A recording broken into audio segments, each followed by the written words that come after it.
Okay, last class में हम लोग प्योर रोटेशनल मोशन को समझ चुके हैं, ठीक है। इससे पहले हम लोग प्योर ट्रांसलेशनल मोशन की बातें भी कर चुके हैं। आज की क्लास में या आने वाली क्लासेस में हम लोग बात करेंगे कंबाइन मोशन की, जहां पे बॉडी आपका ट्रांसलेट भी करेगी, रोटेट भी करेगी। कंबाइन मोशन किसको बोलते हैं? कंबाइन मोशन में बेसिकली ये होता है कि आपकी बॉडी जो है, ठीक है, उसमें सेंटर ऑफ मास आपका ट्रांसलेट कर रहा होता है और सेंटर ऑफ मास के अबाउट उस बॉडी के जितने भी पॉइंट्स हैं वो सर्कुलर पाथ में मूव कर रहे होते हैं, मतलब वो सारे के सारे रोटेशनल मोशन परफॉर्म कर रहे होते हैं। तो आप कंबाइन मोशन को ये बोल सकते हो कि सेंटर ऑफ मास क्या कर रहा है? ट्रांसलेट कर रहा है, और सेंटर ऑफ मास के अबाउट सारे पॉइंट क्या कर रहे हैं? रोटेट कर रहे हैं। तो इसको प्योर ट्रांसलेशन और प्योर रोटेशन मोशन का कॉम्बिनेशन बोलते हैं, इसीलिए कंबाइन मोशन बोला गया इसको, ठीक है। तो आज हम लोग कंबाइन मोशन की स्टडी करेंगे, बट कंबाइन मोशन की स्टडी करने से पहले एक बहुत ही बेसिक सा कॉन्सेप्ट है, that is instantaneous axis of rotation या इंस्टेंटेनियस सेंटर ऑफ रोटेशन। हम इसके बारे में बात कर लेते हैं। एक छोटा सा बेसिक कॉन्सेप्ट है जो कि हम आगे यूज करेंगे स्टडी के टाइम पे।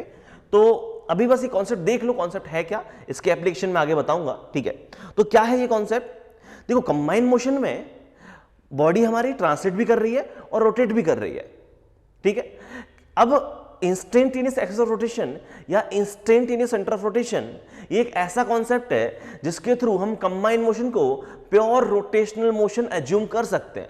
मतलब ये है कि एक ऐसा पॉइंट जिस पे अगर मैं बैठ के कंबाइन मोशन को ऑब्जर्व करूंगा तो मुझे ये दिखाई देगा कि मेरी body pure rotational motion perform कर रही है।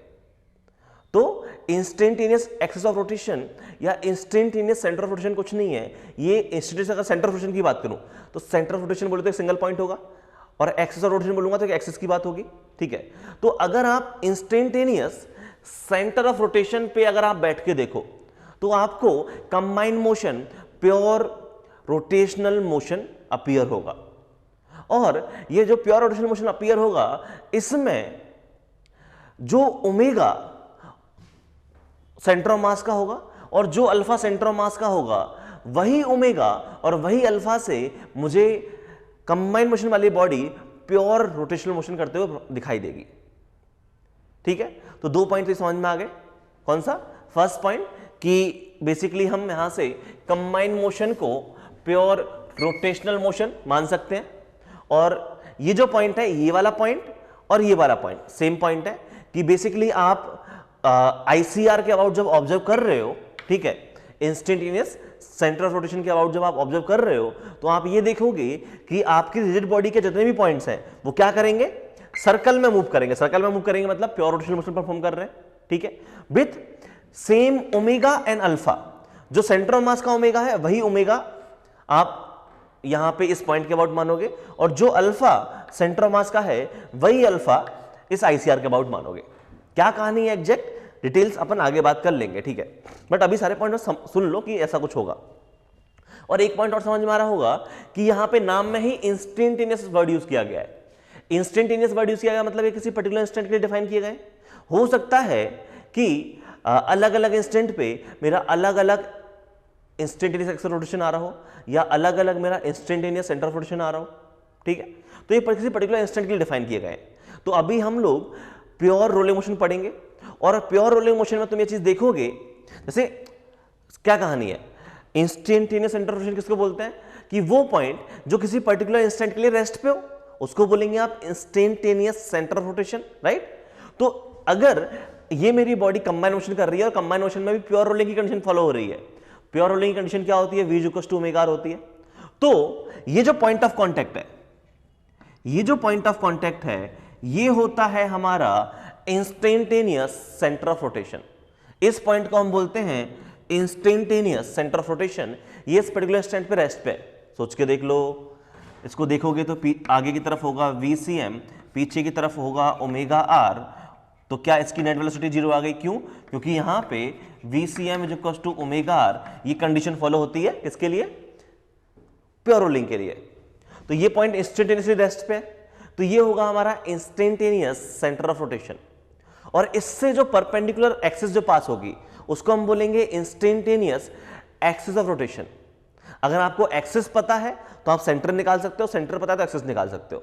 जैसे मान लो मुझे एक्सिस पता होती है कि ये एक्सिस है, तो एक्सिस का इंटरसेक्शन लो बॉडी के प्लेन से, बॉडी इस प्लेन में मूव कर रही है, ठीक है, और ये एक्सिस पास हो रही है, तो ये जो सिंगल पॉइंट आएगा इसको हम बोलेंगे इंस्टेंटेनियस सेंटर ऑफ रोटेशन। ये चीज समझ में आ रहा है। और अगर कुछ टाइम बाद जो करोगे तो ये बॉडी घूम के इधर पहुंच जाएगी, तो ये जो पॉइंट यहां पे है कुछ टाइम बाद ये पॉइंट यहां पहुंच जाएगा इधर, और जो पॉइंट यहां पे था वो पॉइंट यहां आ जाएगा। तो अब पहले ये वाला पॉइंट रेस्ट पे था, अब ये पॉइंट ऊपर चला गया, ये वाला पॉइंट नीचे आ गया, तो अब रेस्ट पे कौन सा पॉइंट आ गया, अब ये वाला पॉइंट आ गया है। ये चीज समझ पा रहे हो? तो बेसिकली यहां पे हर इंस्टेंट पे कौन सा पॉइंट रेस्ट पे है वो चीज चेंज हो रही है, जो पॉइंट कांटेक्ट में है सिर्फ वही रेस्ट पे है। तो इसलिए इंस्टेंटेनियस सेंटर रोटेशन टाइम के साथ में चेंज हो सकता है, इसमें कोई बुराई वाली बात नहीं है। ये किसी पर्टिकुलर इंस्टेंट के लिए डिफाइन किए जाते हैं और हमें उस इंस्टेंट पे स्टडी करना होता है। तो इंस्टेंटेनियस सेंटर रोटेशन, ये सारे पॉइंट्स जो हैं, ठीक है, एक बार छाप लो, काफी इंपॉर्टेंट पॉइंट्स हैं। और जब हम स्टडी करेंगे कंबाइनेशन की इस क्लास में, नेक्स्ट क्लासेस में, तो हम इन सारे पॉइंट्स को यूज करेंगे और डिटेल में समझेंगे भी, ठीक है।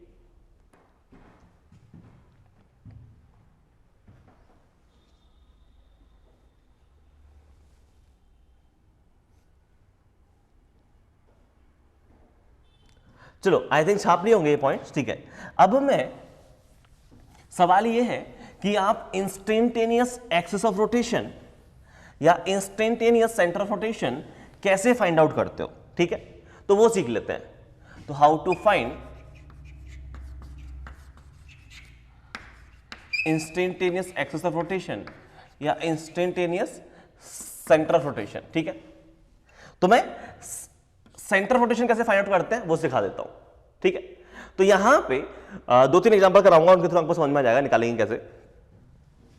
जैसे फर्स्ट केस ये मान लो, ये है आपकी एक रिजिड बॉडी, ठीक है, और ये रिजिड बॉडी आपको किसी एक पॉइंट की वेलोसिटी गिवन है। बस इस रिजिड बॉडी में आपको किसी एक पॉइंट की वेलोसिटी गिवन है कि ये जो बॉडी है वो v0 से मूव कर रही है, ठीक है। तो ये बॉडी v0 से मूव कर रही है, ये सिंगल पॉइंट है, ये v0 से मूव कर रहा है। अलग अलग पॉइंट की अलग अलग वेलोसिटी होती है, ये आपको पता है, v ओमेगा के हिसाब से। ओमेगा कांस्टेंट होता है बॉडी का, लेकिन हर एक पॉइंट की अलग अलग वेलोसिटी आती है v ओमेगा के हिसाब से। तो इस पॉइंट की वेलोसिटी आपको v0 दी गई है। अब आपको बोला गया बताओ ICR क्या होगा।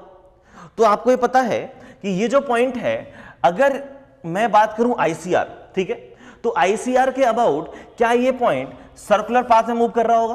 बिल्कुल सही है। तो सर्कुलर पाथ में मूव कर रहा होगा तो क्या वेलोसिटी वेक्टर के परपेंडिकुलर होता है हमारा radius vector?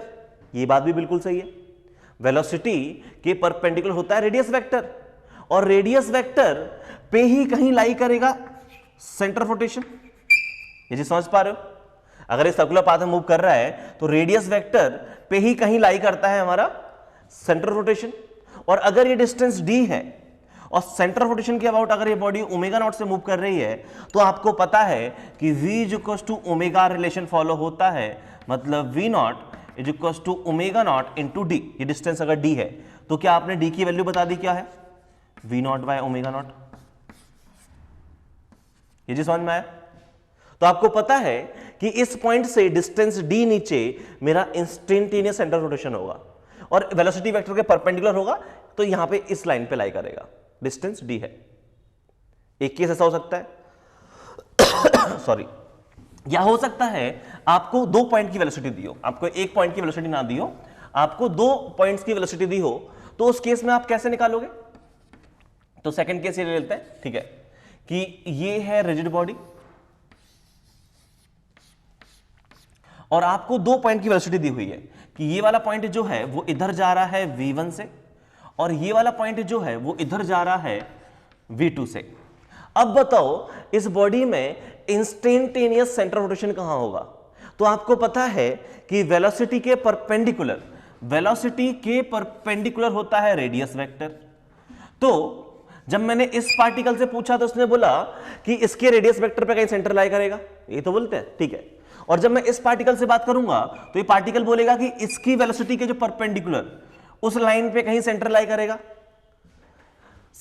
Instantaneous centre of rotation को इस लाइन पे भी लाई करना है और इस लाइन पे भी लाई करना है, मतलब एक ऐसा ही सिंगल पॉइंट है, वो ये है, यहां पे लाई करेगा instantaneous centre of rotation point of intersection पे, जो कि दोनों लाइन पे लाई करेगा, इस लाइन पे भी है, इस लाइन पे भी है। इसी समझ में आई?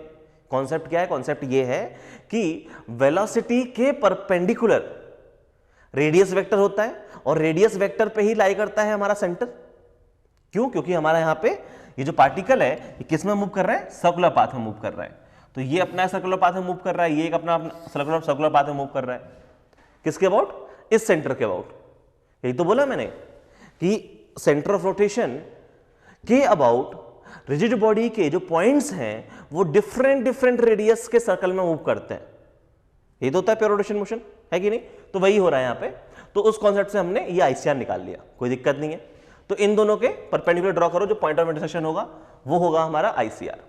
या हो सकता है आपको V1 V2 ऐसे डिफरेंट ना देके V1 V2 अगर पैरेलल दे दिए जाए तो, जैसे एक टाइप आपसे ये दे सकते हैं कि मान लो V1 V2 तो दिए हुए हैं लेकिन वो पैरेलल दिए हुए हैं। मतलब ये है आपकी रिजिड बॉडी, ठीक है, ये है आपका V2, ये है आपका V1। तो कैसे निकालोगे? तो आपको पता है कि जो वेलोसिटी वेक्टर है उसके परपेंडिकुलर इस लाइन पे कहीं लाई करेगा इंस्टेंटेनियस सेंटर ऑफ रोटेशन।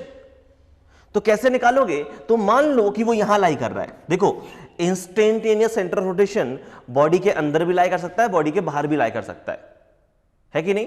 क्योंकि ये तो एक मैथमेटिकल कॉन्सेप्ट है और ये कॉन्सेप्ट ये बोलता है कि उस पॉइंट पे बैठ के अगर आप कंबाइंड मोशन को ऑब्जर्व करोगे तो आपको प्योर रोटेशनल मोशन दिखाई देगा। यही तो बोलता है। तो वो एक मैथमेटिकल कॉन्सेप्ट है। तो ये पॉइंट बॉडी के अंदर भी लाई कर सकता है, बॉडी के बाहर भी लाई कर सकता है, इसमें कोई समस्या नहीं होनी चाहिए, ठीक है। तो यहां पे मैंने यहां कहीं मान लिया। तो मान लो कि ये जो डिस्टेंस है ये डिस्टेंस है R1 और ये पूरा जो डिस्टेंस है ये डिस्टेंस है R2।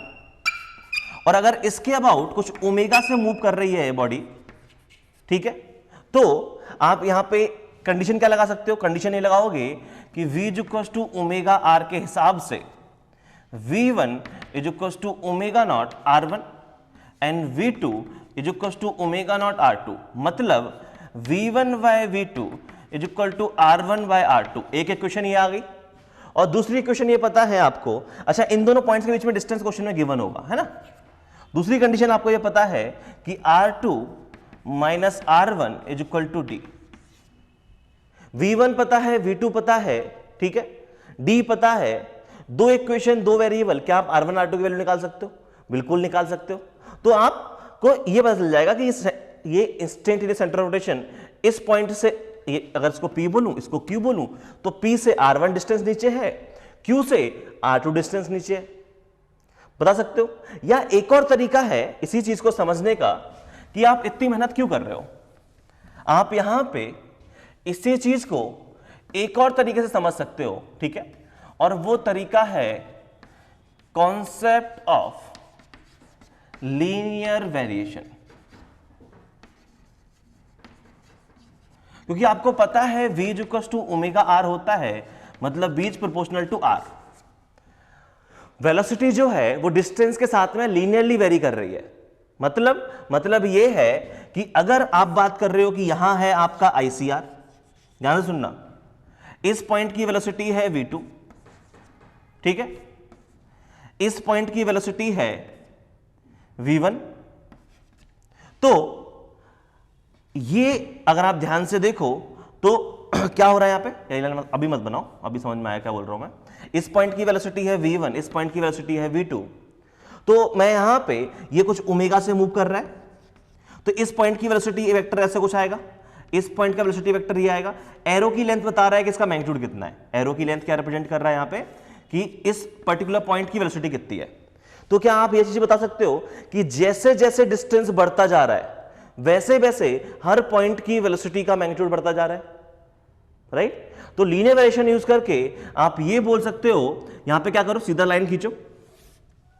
ये सीधा अगर आप यहां से लाइन खींचोगे इन सब के हेड को ज्वाइन करते हुए, तो जिस पॉइंट पे ये इस एक्सिस को कट करेगा, क्या ये वो पॉइंट होगा जिस पॉइंट पे इसकी वेलोसिटी क्या है, 0 है, क्योंकि ये ICR है। ये समझ पा रहे हो क्या बोल रहा हूं मैं बेसिकली ये बोल रहा हूं कि आपने ये जो एरो है, सारे एरो के हेड को ज्वाइन किया, एरो का हेड की लेंथ क्या बताता है, ये जो एरो की लेंथ वो क्या बता रहा है, किसकी वेलोसिटी कितनी है। आईसीआर की वेलोसिटी 0 होगी, आईसीआर की वेलोसिटी 0 होगी, मतलब उस एरो का जो हेड है वो इसी आईसीआर पे लाई इस एक्सिस पे लाई करेगा। ये जो आपने एक्सिस ड्रॉ की है इसी एक्सिस पे तो लाई करेगा। तो जिस पॉइंट पे इस स्ट्रेट लाइन ने कट किया है इसको, वो हमारा आईसीआर होगा। ठीक है, क्या कहना चाह रहा हूं मैं, एक एग्जांपल के थ्रू समझाता हूं इसको, थोड़ा और बेटर फील आएगी। ठीक है, कि जैसे कि लीनियर वेरिएशन का मतलब क्या होता है, ठीक है, वो इसके थ्रू समझो। कि मान लो ये आपको गिवन है कि ये पॉइंट जो है वो आपका जा रहा है कितने से, 6 मीटर पर सेकंड से, और इस पॉइंट की जो वेलोसिटी है वो है लेट्स सपोज कितना, 10 मीटर पर सेकंड, और ये जो डिस्टेंस है ये है आपका 1 मीटर, ये है आपका ग्राउंड, इस पे बॉडी मूव कर रही है। अब आपसे बोला गया कि ये बताओ इंस्टेंटेनियस सेंटर ऑफ रोटेशन कहां होगा।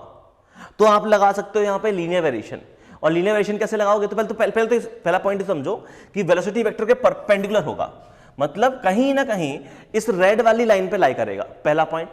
दूसरा पॉइंट ये कि लीनियर वेरिएशन यूज करके मैं बता सकता हूं कि कितना लेंथ पे होगा, और कैसे बताऊंगा वो चीज, तो मैं बोलूंगा कि ध्यान से देखो, अगर मैं इस पॉइंट से इस पॉइंट पे आ रहा हूं तो मेरी वेलोसिटी क्या हो रही है, कम हो रही है। इस पॉइंट से इस पॉइंट पे आ रहा हूं तो क्या हो रही है, वेलोसिटी कम हो रही है।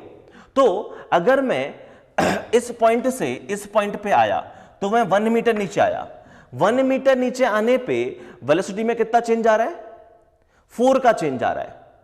1 मीटर नीचे आने पे वेलोसिटी में 4 का चेंज आ रहा है। और आईसीआर तो वो पॉइंट होता है जिसकी वेलोसिटी क्या हो, 0 हो।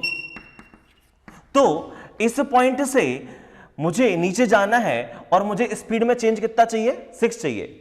तो 1 मीटर जाने पे 4 स्पीड कम हो रही है, ठीक है, और मुझे कम कितनी करनी है, मुझे कम करनी है 6 स्पीड। ये चीज समझ पा रहे हो, तो 6 स्पीड कम करनी है तो क्या कर सकते हो, आप ये बोल सकते हो कि 1 मीटर पर सेकंड में जो चेंज है वो आ जाएगा 1/4 मीटर पे। तो यहां पे अगर मुझे 6 मीटर पर सेकंड स्पीड डिक्रीज करनी है तो मुझे जाना पड़ेगा कितना, 6/4 मीटर पे। ये चीज समझ पा रहे हो, अगर नहीं समझ पा रहे हो तो मैं डेटा और अच्छा कर देता हूं, ठीक है, ज्यादा बेटर तरीके से समझ में आ जाएगा। और डेटा क्या अच्छा कर देता हूं मैं, डेटा ही कर देता हूं कि यहां से इसको कर देते हैं अपन 8 कर देते हैं, ठीक है, 8 कर देते हैं, ज्यादा बेटर समझ में आ जाएगा। चलो, इस पॉइंट से इस पॉइंट तक आने में अगर मैं 1 मीटर नीचे आया तो स्पीड कितनी कम हो गई, 2 मीटर पर सेकंड कम हो गई। आईसीआर तक मुझे जाना है तो वेलोसिटी कितनी होनी चाहिए, 0 होनी चाहिए, राइट।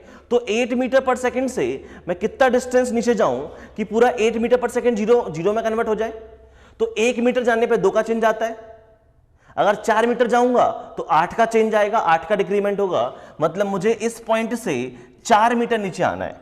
तो 1 मीटर नीचे जाऊंगा तो मैं यहां पहुंच जाऊंगा, 3 मीटर जाऊंगा तो मैं यहां पहुंच जाऊंगा, और टोटल 4 मीटर नीचे आ गया इस पॉइंट से। तो मुझे क्या मिलेगा, ICR. Basically concept of linear variation है, कोई खास बड़ी बात नहीं है कि 1 मीटर जाने पे 2 का डिक्रीमेंट हुआ तो मुझे 8 का डिक्रीमेंट चाहिए नीचे जाने पे, तो कितना जाना पड़ेगा, नीचे जाना पड़ेगा मुझे 4 मीटर, वो वाली कहानी है, ठीक है, कोई इशू नहीं। तो ये जो लीनियर वेरिएशन का कॉन्सेप्ट है ये हम कॉन्सेप्ट यूज करेंगे और वहां से हम आईसीआर फाइंड आउट कर सकते हैं। बस सिंपल से ध्यान रखना, आईसीआर एक वो पॉइंट है जिसकी वेलोसिटी 0 होगी, क्योंकि सेंटर है, centre of rotation, right. Centre तो फिक्स होता है, मतलब फिक्स बोले तो रेस्ट पे रहता है, स्टेशनरी पॉइंट होगा, तो इसलिए ये। और एक केस और बन सकता है कि आपको वेलोसिटीज दी हो, कैसे, इसी में 4th केस और देख लो कि आपको वेलोसिटीज फिर से पैरेलल दी हो, लेकिन इस बार v1 एंड v2 कैसे हैं, एंटी पैरेलल है। मतलब ये आपकी रिजिड बॉडी है, ठीक है, इस पॉइंट की वेलोसिटी जो है वो है v2, इस पॉइंट की जो वेलोसिटी है वो है v1। तो फिर से आप बोलोगे कि इन दोनों के परपेंडिकुलर जो पॉइंट होगा, ठीक है, तो इन दोनों के परपेंडिकुलर उस पे हमारा लाई करेगा इंस्टेंटेनियस सेंटर ऑफ रोटेशन। और लीनियर वेरिएशन के हिसाब से देखोगे तो वेलोसिटी पहले थी पॉजिटिव डायरेक्शन में, बीच में कहीं 0 हुई होगी और फिर रही हुई होगी नेगेटिव। ये चीज समझ पा रहे हो कि इस बार आईसीआर नीचे लाई नहीं करेगा, आईसीआर इन दोनों के बीच में लाई करेगा। क्यों? क्योंकि आईसीआर का मतलब है वो पॉइंट जिस पॉइंट की वेलोसिटी 0 हो। तो पॉजिटिव है, पॉजिटिव के बाद 0 होगी, 0 के बाद नेगेटिव होगी, तो ऑब्वियस सी बात है यहां लाई करेगा ऐसे। तो ये हमारा पॉइंट होगा आईसीआर। तो इस तरीके से हम आईसीआर फाइंड आउट करेंगे, ठीक है। आई थिंक समझ में आ गया होगा। अगर थोड़ी दिक्कत है तो अपन और आगे बात कर लेंगे, ज्यादा कोई इश्यू वाली बात नहीं है, ठीक है। अब इसके बाद ये छाप लो। देन मैं बात कर रहा हूं कंबाइन मोशन के बारे में कि कंबाइन मोशन होता क्या है और कैसे उसकी स्टडी करेंगे। और ध्यान रखना कि जैसे हमने प्योर रोटेशन की बात की थी, हमने पढ़ा क्या है, हमने प्योर ट्रांसलेटरी मोशन पढ़ा है, तो वहां पे काइनेमेटिक्स पढ़ा, एनएलएम पढ़ा, डब्ल्यूपी पढ़ा, है ना, फिर सेंटर ऑफ मास पढ़ा, फिर कोलिजन्स पढ़े। वैसे ही फिर जब हमने प्योर रोटेशनल मोशन पढ़ा था तो हमने काइनेमेटिक्स पढ़ा, एनएलएम पढ़ा, डब्ल्यूपी पढ़ा। सेम हम यहाँ पे करेंगे। यहाँ पे हम पहले समझेंगे कंबाइन मोशन क्या है आज की क्लास में, फिर हम आगे की क्लास में बात करेंगे कि काइनेमेटिक्स ऑफ कंबाइन मोशन क्या होती है, फिर हम आगे बात करेंगे कि फोर्सेस की हेल्प से हम कैसे कंबाइन मोशन की स्टडी करते हैं, फिर हम आगे बात करेंगे कि एनर्जी की हेल्प से हम कैसे कंबाइन मोशन की बात करते हैं। और याद रखना अभी हम कंबाइन मोशन को समझेंगे बेसिक, और कंबाइन मोशन का जो एक स्पेशल केस है प्योर रोलिंग, हमें उसी की स्टडी करना है। हमें ज़्यादा डिटेल में कंबाइन मोशन की बात नहीं करनी, हमें डिटेल में किसकी बात करनी है, कंबाइन मोशन का स्पेशल केस प्योर रोलिंग के बारे में। तो अब मैं स्टार्ट कर रहा हूँ जो मेन टॉपिक आज का, कंबाइन मोशन।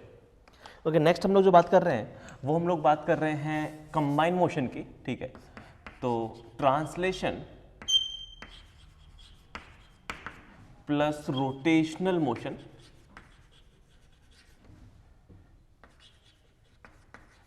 हम इसके बारे में बात कर रहे हैं। तो देखो कंबाइन मोशन मैंने क्या बताया, मैंने बताया कंबाइन मोशन का मतलब बेसिकली क्या होता है। कंबाइन मोशन का मतलब बेसिकली ये है कि ये हमारी कोई बॉडी है, तो सेंटर ऑफ मास जो है वो हमारा ट्रांसलेट करेगा और सेंटर ऑफ मास के अबाउट सारे पॉइंट ओमेगा से एक सेम एंगुलर वेलोसिटी से सर्कुलर पाथ में मूव कर रहे होंगे। तो कंबाइन मोशन जो है इसको आप combination of pure rotational motion, अगर आप सेंटर ऑफ मास के रिस्पेक्ट में बात करोगे तो ये बॉडी क्या कर रही होगी, प्योर रोटेशनल मोशन कर रही होगी, और इसको आप pure rotational motion plus pure translational motion का कॉम्बिनेशन मान सकते हो। क्या बोल रहा हूं अभी बता रहा हूं। यहां पे प्योर रोटेशन और प्योर ट्रांसलेशन का मतलब क्या है, देखो यहां पे अगर आप बात करोगे तो सेंटर ऑफ मास के रिस्पेक्ट में सारे पॉइंट ओमेगा से रोटेट कर रहे होंगे। तो अगर मैं इस पॉइंट की बात करूं, इस पॉइंट को अगर मैं ए बोलूं, इस पॉइंट को बी, इसको सी और इसको डी, तो पॉइंट ए जो है और रेडियस आर है, तो ओमेगा इंटू आर इतनी वेलोसिटी से नीचे जा रहा होगा। Point B omega into R इतनी वेलोसिटी से पीछे जा रहा होगा। Point C omega into R इतनी वेलोसिटी से ऊपर की तरफ, और point D omega into R इतनी वेलोसिटी से आगे की तरफ। ये चीज समझ में आती है आपको चीज, omega into R is velocity. तो वेलोसिटी इस पॉइंट की क्या होगी, पॉइंट ए की ओमेगा इंटू आर नीचे की तरफ, इस पॉइंट की क्या होगी ओमेगा इंटू आर पीछे की तरफ, इस पॉइंट की ओमेगा इंटू आर ऊपर की तरफ, इस पॉइंट की ओमेगा इंटू आर आगे की तरफ, ठीक है। तो ये हमने इन पॉइंट्स की वेलोसिटी लिखी, किसी भी पॉइंट की। अगर मान लो ये तो मैंने सर्कमफ्रेंस के पॉइंट्स की वेलोसिटी लिखी हुई है, ठीक है। आप यहां पे कोई भी रैंडम पॉइंट्स की बात कर सकते हो जो पॉइंट कहीं बीच में लाई कर रहा है। मान लो मैं एक पॉइंट की बात कर रहा हूं जो यहां से कुछ आर डिस्टेंस पे यहां लाई कर रहा होता है इधर, तो उसकी जो वेलोसिटी है वो रेडियस वेक्टर के परपेंडिकुलर इस तरफ ओमेगा इंटू आर, ये वेलोसिटी उसके पास होती। अगर मैं इस पॉइंट की बात करता तो इस पॉइंट के पास ओमेगा इंटू आर, आर जो भी डिस्टेंस है R1 R2 जो भी आप लिखना चाहो, ठीक है, तो वो वेलोसिटी इस तरफ होगी perpendicular to the radius vector. और प्योर ट्रांसलेशन का मतलब क्या है, प्योर ट्रांसलेशन का मतलब ये है कि आप किसी भी पॉइंट की बात कर लो, चाहे आप ए की बात करो, चाहे बी की बात करो, चाहे सी की बात करो, चाहे डी की बात करो, सारे के सारे points V centre of mass की स्पीड से आगे की तरफ जा रहे होंगे। ये चीज समझ में आ रही है। तो अगर आप इस पॉइंट की भी बात करते हो कि जो पॉइंट यहां पे है इसके पास भी वी सेंटर ऑफ मास आगे की तरफ वेलोसिटी होगी। इस पॉइंट को मैं P बोल देता हूं, ठीक है। मतलब अगर आप ढंग से देखो यहां पे हो क्या रहा है, तो ढंग से यहां पे ये है पॉइंट A, ये है पॉइंट B, ये है पॉइंट C, ये है पॉइंट D। पॉइंट A के पास दो वेलोसिटी है, एक है ओमेगा इंटू आर इस तरफ और एक है वी सेंटर ऑफ मास इस तरफ।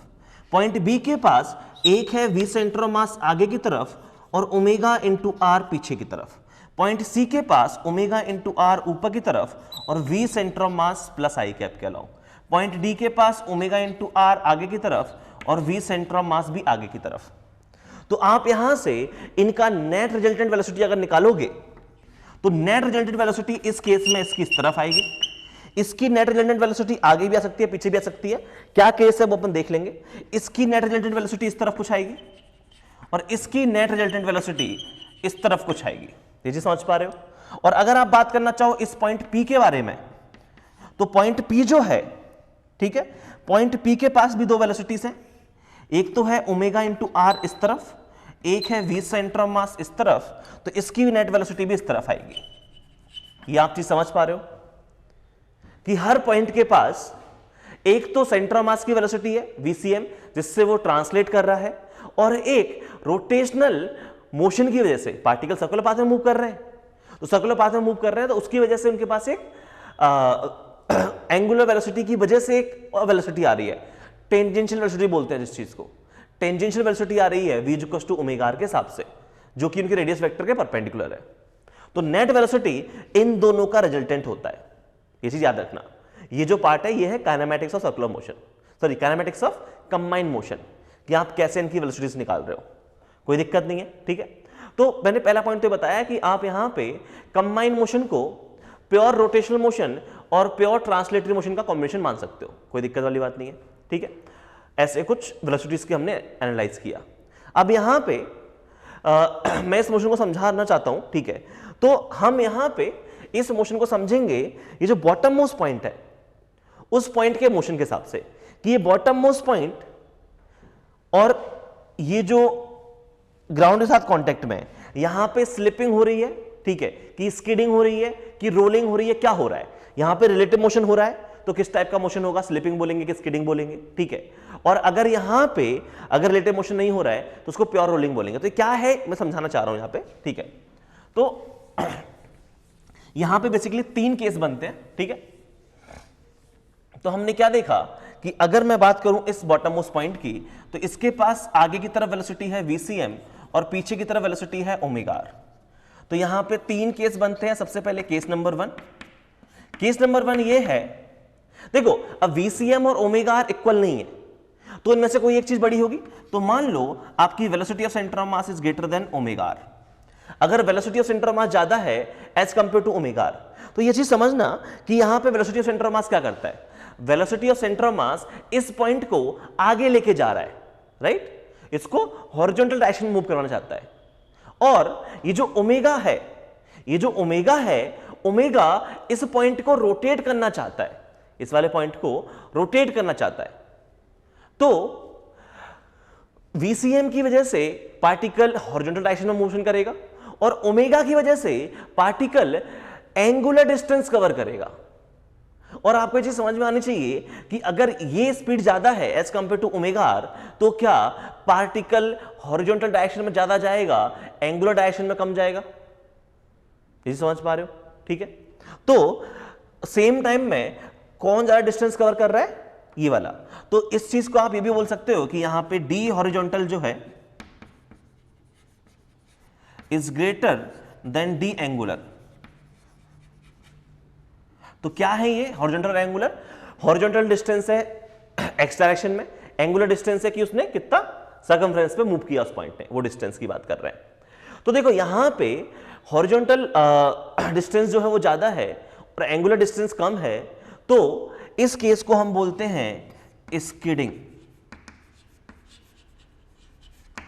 आपकी कार जो है, या अगर आप इसको मोशन ऑफ व्हील समझो, ठीक है, कि कार है, कार का टायर घूम रहा है, तो यहां पे जो टायर है वो स्किड करेगा, टायर जो है वो स्किड करेगा, घूमेगा कम और ट्रांसलेट ज्यादा करेगा, तो स्किड करते हुए आगे जाएगा। थोड़ा इमेजिन करके सोच के देखो, ठीक है, कि यहां पे अगर वो हॉरिजॉन्टल डायरेक्शन में ज्यादा डिस्टेंस ट्रेवल कर रहा है और उतना घूम नहीं पा रहा है, तो टायर स्किड करते हुए आगे जाएगा, इसको हम बोलते हैं स्किडिंग। और यहां पे एक चीज और समझो, ठीक है, तो फर्स्ट केस में क्या बोला, फर्स्ट केस में आपने बोला कि यहां पे VCM is greater than omega R, मतलब ये है कि जो नीचे वाला पॉइंट है इसके पास नेट वेलोसिटी आगे की तरफ होगी VCM माइनस ओमेगा आर।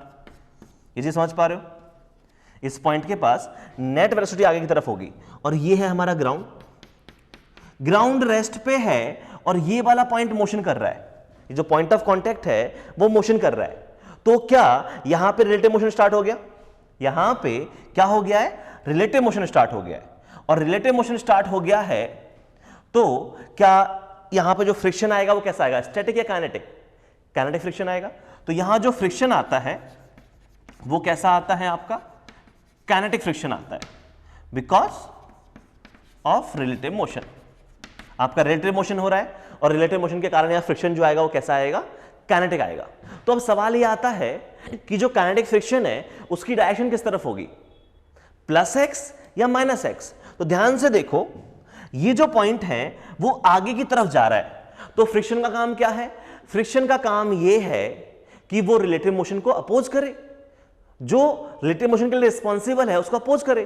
तो रिलेटिव मोशन इस पॉइंट की वजह से हो रहा है और ये पॉइंट आगे जा रहा है, तो फ्रिक्शन कहां लगेगा, इस पे, पीछे की तरफ लगेगा, किस पे, इस बॉडी पे। ये चीज समझ पा रहे हो, अगर मैं इस पॉइंट की बात करूं तो इस पॉइंट पे जो फ्रिक्शन है वो पीछे की तरफ लगेगा, इसमें कोई डाउट नहीं है किसी को भी, ठीक है, क्योंकि रिलेटिव मोशन को अपोज करेगा। तो एक तो यहां पे जो फ्रिक्शन है वो कैसा आएगा, काइनेटिक फ्रिक्शन आता है, और काइनेटिक फ्रिक्शन जो है स्किडिंग के केस में पीछे की तरफ लगेगा, ये VCM, ये ओमेगा, ठीक है। तो यहां पे ये चीज भी आपको समझ में आ रही होगी कि वर्क डन बाय फ्रिक्शन जो है वो नॉन जीरो आएगा, कि फ्रिक्शन कुछ ना कुछ तो वर्क डन करेगा ही करेगा। ये चीज समझ में आ गई।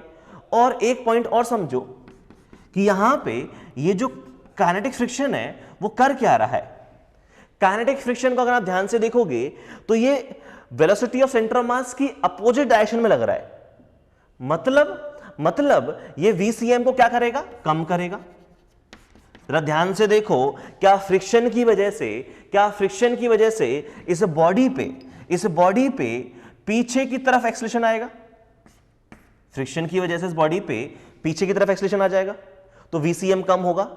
और जरा ध्यान से देखो, क्या फ्रिक्शन की वजह से इस बॉडी पे जो टॉर्क आ रहा है, इस बॉडी पे जो टॉर्क आ रहा है R क्रॉस F, क्या वो ओमेगा की डायरेक्शन में आ रहा है, सोच पा रहे हो, वो ओमेगा की डायरेक्शन में आ रहा है, तो ये फ्रिक्शन कर क्या रहा है, ये आपके ओमेगा को बढ़ाएगा, ये कर क्या रहा है, ओमेगा को बढ़ाएगा। एक्चुअली ओमेगा की डायरेक्शन में ये अल्फा आ गया है और ये ओमेगा को बढ़ाएगा।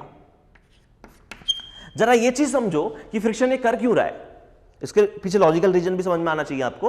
तो लॉजिकल रीजन यही है कि फ्रिक्शन चाहता क्या है, फ्रिक्शन चाहता है कि इस पॉइंट पे रिलेटिव मोशन ना हो, ये पॉइंट सिंस ग्राउंड रेस्ट पे है तो ये पॉइंट भी रेस्ट पे रहे, इंस्टेंटेनियसली रेस्ट पे रहे, ठीक है।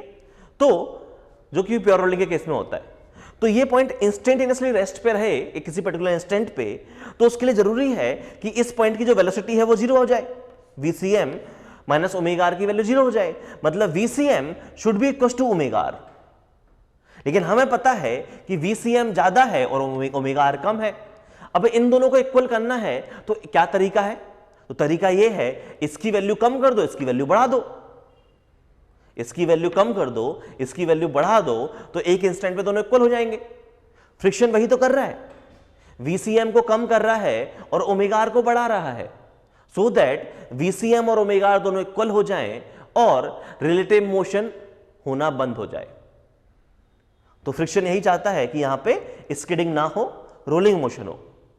तो पहला केस तो हमें समझ में आ गया कि अगर VCM ज्यादा होगा, ओमेगा आर छोटा होगा, मतलब हॉरिजॉन्टली हम ज्यादा डिस्टेंस ट्रेवल कर रहे हैं और एंगुलर डिस्टेंस उतना ट्रेवल नहीं कर पा रहे हैं। इस चीज को हम बोलते हैं स्किडिंग, बोलते हैं कि हमारी कार स्किड करते हुए आगे जा रही है, ठीक है। और यहां पे जो फ्रिक्शन है वो आपका काइनेटिक आएगा, क्यों, क्योंकि यहां पे रिलेटिव मोशन हो रहा है। और फ्रिक्शन क्या करेगा, फ्रिक्शन आके VCM को कम करेगा, ओमेगा आर को बढ़ाएगा, क्योंकि फ्रिक्शन चाहता है कि पॉइंट ऑफ कांटेक्ट की वेलोसिटी जीरो हो जाए, मतलब VCM और ओमेगा आर इक्वल हो जाए।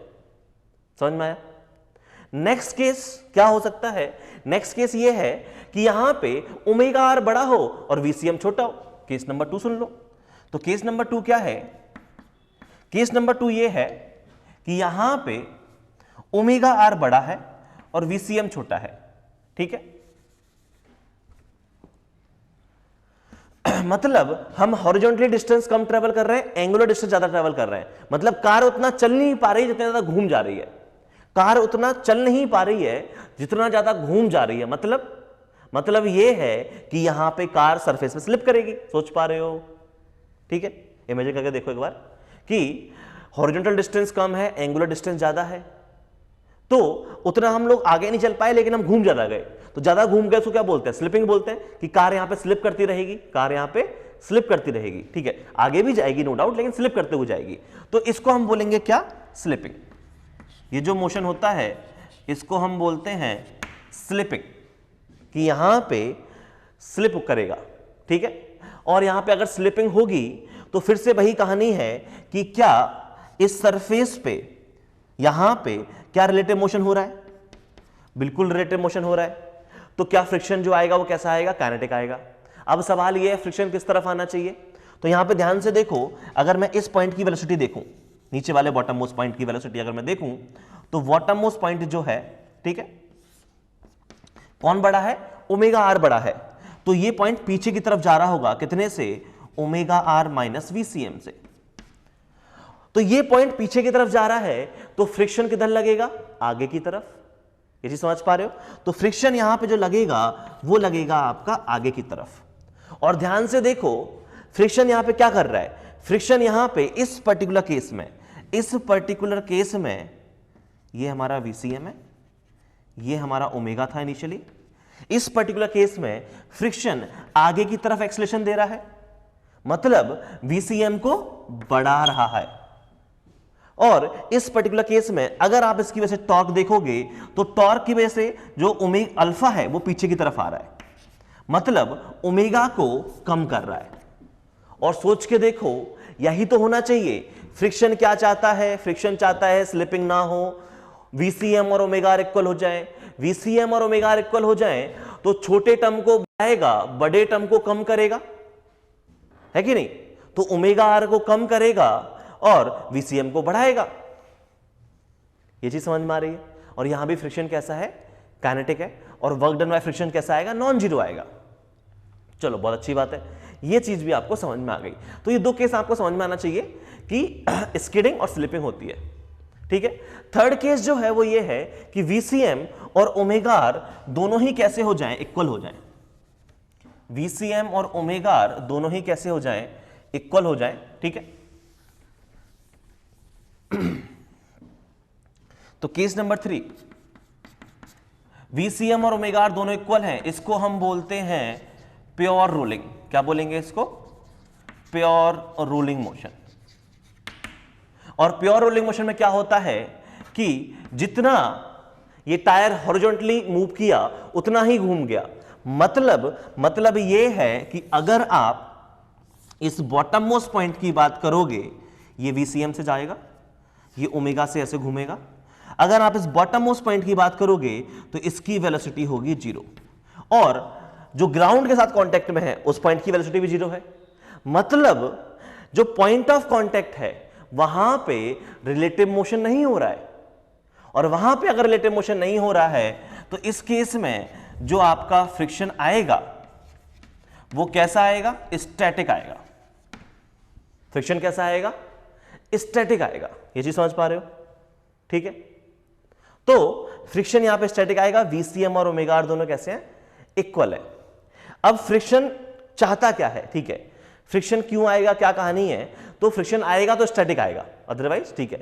तो यहां पे स्टैटिक फ्रिक्शन आएगा तो एक और पॉइंट देखो कि जो वर्क डन बाय फ्रिक्शन है वो कैसा होगा? 0 होगा। ऐसा क्यों बोला मैंने? क्योंकि ये पॉइंट ऑफ कांटेक्ट है और इसी पे फ्रिक्शन लगेगा। अच्छा, अब यहां पे फ्रिक्शन की डायरेक्शन आगे भी हो सकती है, पीछे भी हो सकती है। तो क्या डायरेक्शन होती है? ये इस मोशन की स्टडी हम लोग डिटेल में करने वाले हैं, तो मैं अभी बताऊंगा आगे कि यहां पे फ्रिक्शन को कैसे लेते हैं, आगे लेंगे, कब आगे लेंगे, कब पीछे लेंगे। ठीक है, बट अभी ये समझो कि वर्क डन बाय फ्रिक्शन क्या होता है। यहां पे वर्क डन बाय फ्रिक्शन की अगर मैं बात करूं यहां पे, तो फ्रिक्शन मान लो इस पे आगे लग रहा है या पीछे लग रहा है, वो आपकी इच्छा है। तो मान लो पीछे मान लो या आगे मान लो, उससे फर्क नहीं पड़ता है। ये जो पॉइंट है क्या इंस्टेंटेनियसली रेस्ट पे है? बिल्कुल। फिर ये पॉइंट चला जाएगा ऊपर और फ्रिक्शन फिर लगेगा नीचे वाले पॉइंट पे। मतलब फ्रिक्शन जब तक इस पॉइंट पे लगा, क्या तब तक ये पॉइंट मूव किया? नहीं। फ्रिक्शन जब तक इस पॉइंट पे एक्ट कर रहा था तब तक ये पॉइंट रेस्ट पे था, तो वर्क डन बाय फ्रिक्शन 0 आता है। क्यों 0 आता है? Because displacement of point of contact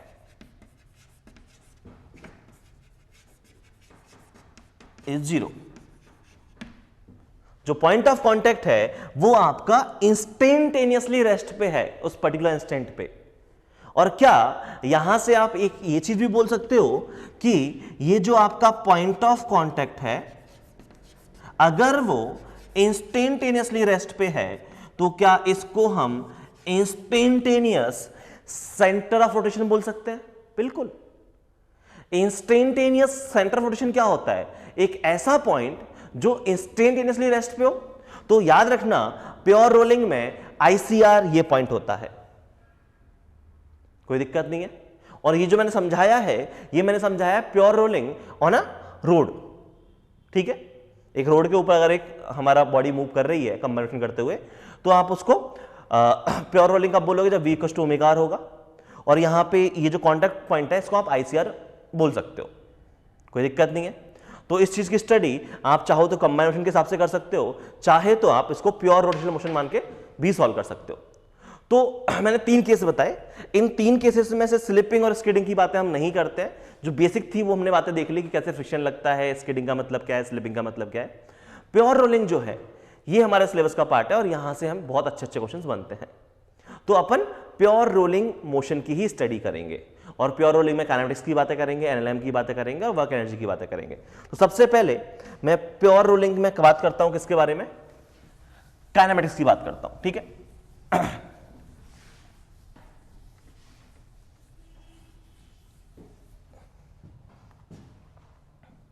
तो kinematics of pure rolling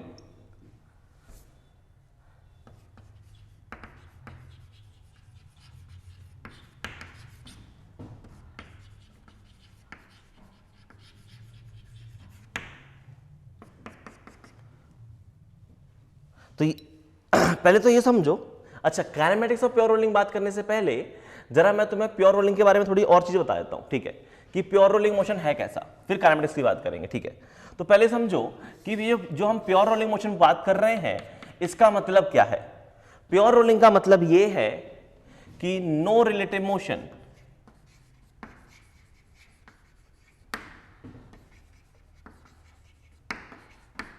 between point of contacts.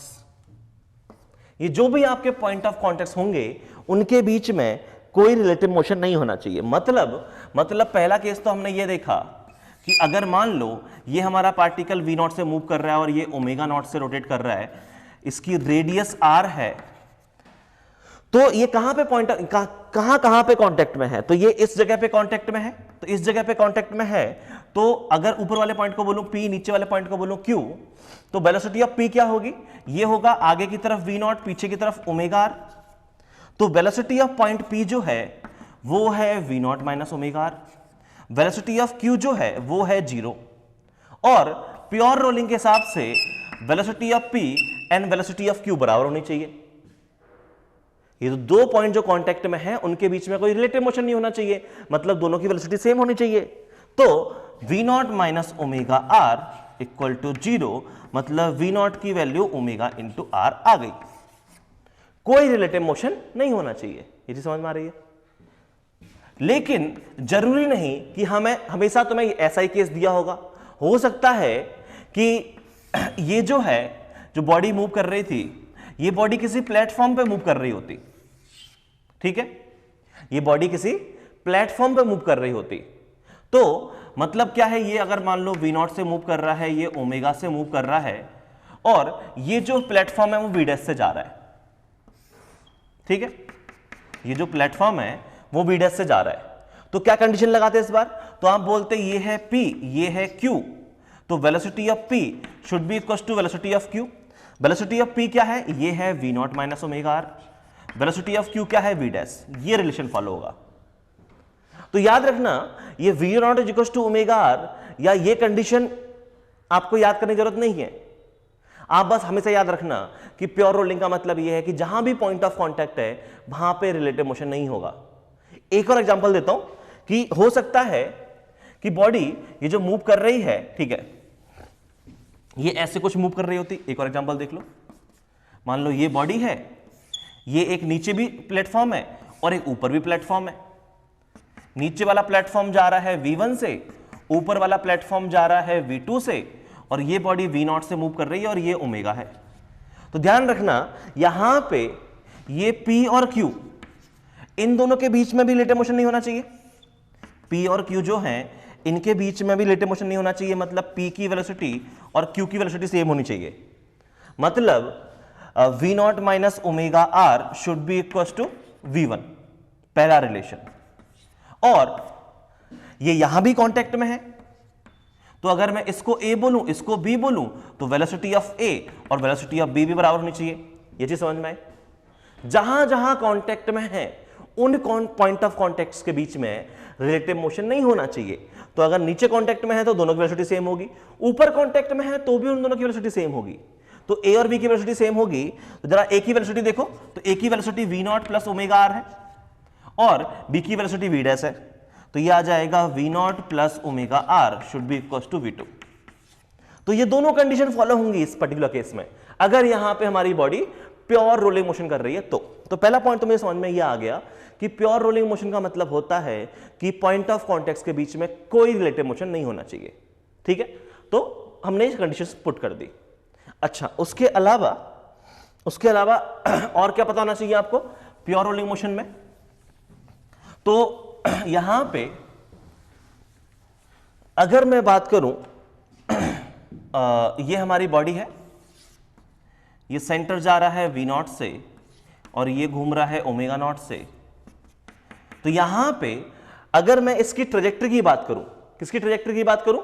Trajectory of point of contact, इस P की बात करूं, ठीक है, कि P की ट्रेजेक्टरी कैसे है? तो पहले P यहां पे है, कुछ टाइम बाद ये बॉडी ऐसे कुछ पहुंच जाएगी तो P थोड़ा ऊपर पहुंच जाएगा, तो कुछ टाइम बाद P जो है वो यहां पहुंच जाएगा।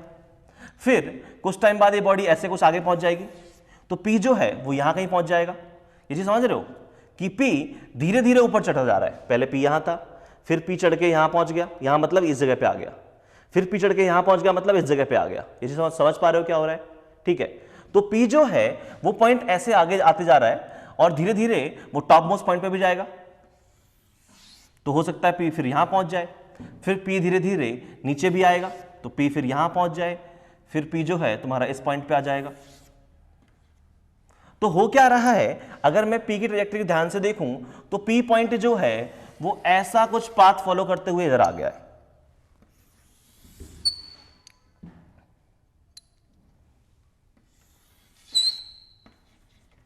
तो ये मेरा पॉइंट P है, ये मेरा टॉप पे पहुंचा, ये मेरा पॉइंट P यहां आ गया। तो ये जो बॉडी है वो कंबाइन मोशन करते हुए और घूमते हुए आगे जा रही है। बॉडी घूम भी रही है और ट्रांसलेट भी कर रही है, तो बॉडी मेरी आगे जा रही है। और अगर मैं बॉटम मोस्ट पॉइंट की बात करूं, और बॉटम मोस्ट पॉइंट को अगर मैं नाम P दिया है, तो P धीरे धीरे ऊपर जाएगा, फिर धीरे धीरे वापस वहीं आ जाएगा घूम के। तो ये हमारे P का ट्रेजेक्टरी होगी, P का पाथ ये होगा। और अगर मैं इस ट्रेजेक्टरी की बात करूं, ट्रेजेक्टरी ऑफ P, इसको हम बोलते हैं साइक्लॉइड। ठीक है, और यहां पे देखना कि P ने कितनी मैक्सिमम हाइट अचीव की, तो P मैक्सिमम गया इसके टॉप मोस्ट पॉइंट तक, वो कितना हो जाएगा 2r।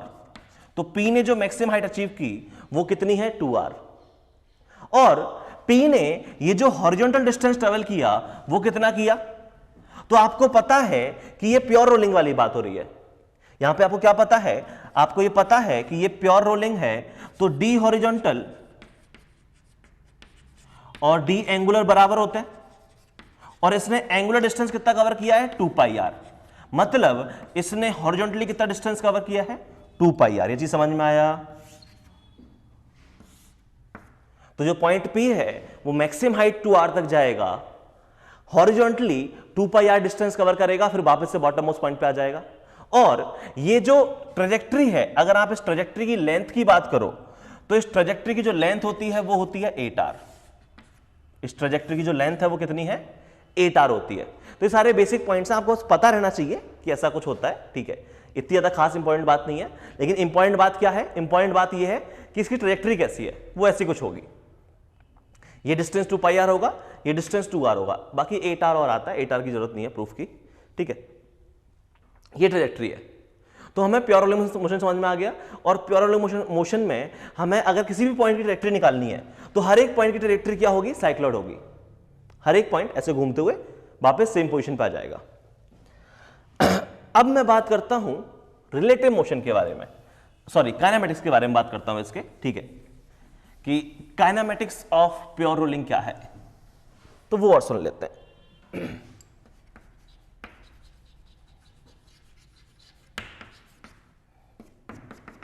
तो काइनेमेटिक्स ऑफ प्योर रोलिंग में ज्यादा कुछ खास बात है नहीं। ये यहां पे होता क्या है, यहां पे अगर मैं बोलूं तो ये हमारी बॉडी है, ये V0 से जाएगी और ये ω0 से मूव करेगा, और ये जो पॉइंट है ये पॉइंट इस रेस्ट पे होता है, तो इसकी वेलोसिटी 0 है, इसकी वेलोसिटी 0 है। मतलब क्या है मैं बता रहा हूं, इस पॉइंट को A बोलेंगे, इसको B बोलेंगे, इसको C बोलेंगे, और इस पॉइंट को बोलेंगे D, ठीक है। और एक पॉइंट और ले लो यहां पे कोई P। इन सारे पॉइंट्स के बारे में बात करनी है। तो सबसे पहले तो प्योर रोलिंग का मतलब क्या होता है, प्योर रोलिंग का मतलब होता है V0 = ω/r, पहला पॉइंट। अगर मैं इस मोशन को ऑब्जर्व करूं किसके रिस्पेक्ट में, अगर मैं इसको with respect to centre observe करूं, अगर मैं सेंटर पे बैठ के देखूं तो मुझे क्या दिखाई देगा, तो यहां पे ये चीज समझो कि इस मोशन को अगर मैं with respect to centre observe करूं इस पॉइंट के रिस्पेक्ट में, तो मुझे सारे के सारे पॉइंट सर्कुलर पाथ में मूव करते हुए दिखाई देंगे। मतलब इस पॉइंट की वेलोसिटी जो है वो आ जाएगी ω/r, इस पॉइंट की जो वेलोसिटी है वो आ जाएगी ω/r, इस पॉइंट की वेलोसिटी जो है वो आ जाएगी ω/r, और इस पॉइंट की जो वेलोसिटी है वो आ जाएगी ω/r। और ω/r का मतलब क्या होता है, V0। ω/r का मतलब कितना है, V0। मतलब ये जो पॉइंट है वो V0 से नीचे जा रहा है, ये V0 से पीछे, ये V0 से ऊपर, ये V0 से आगे, विथ रिस्पेक्ट टू सेंटर। और अगर आप इस पॉइंट P के बारे में बात करना चाहो तो ये जो पॉइंट है इसकी वेलोसिटी भी क्या होगी, ω × इसका डिस्टेंस r, स्मॉल r। अगर यही चीज मैं ग्राउंड के रिस्पेक्ट में ऑब्जर्व करूं, अगर मैं यही चीज ग्राउंड के रिस्पेक्ट में ऑब्जर्व करूं, तो विथ रिस्पेक्ट टू ग्राउंड मुझे हर एक पॉइंट V0 से आगे जाते हुए भी दिखाई देगा।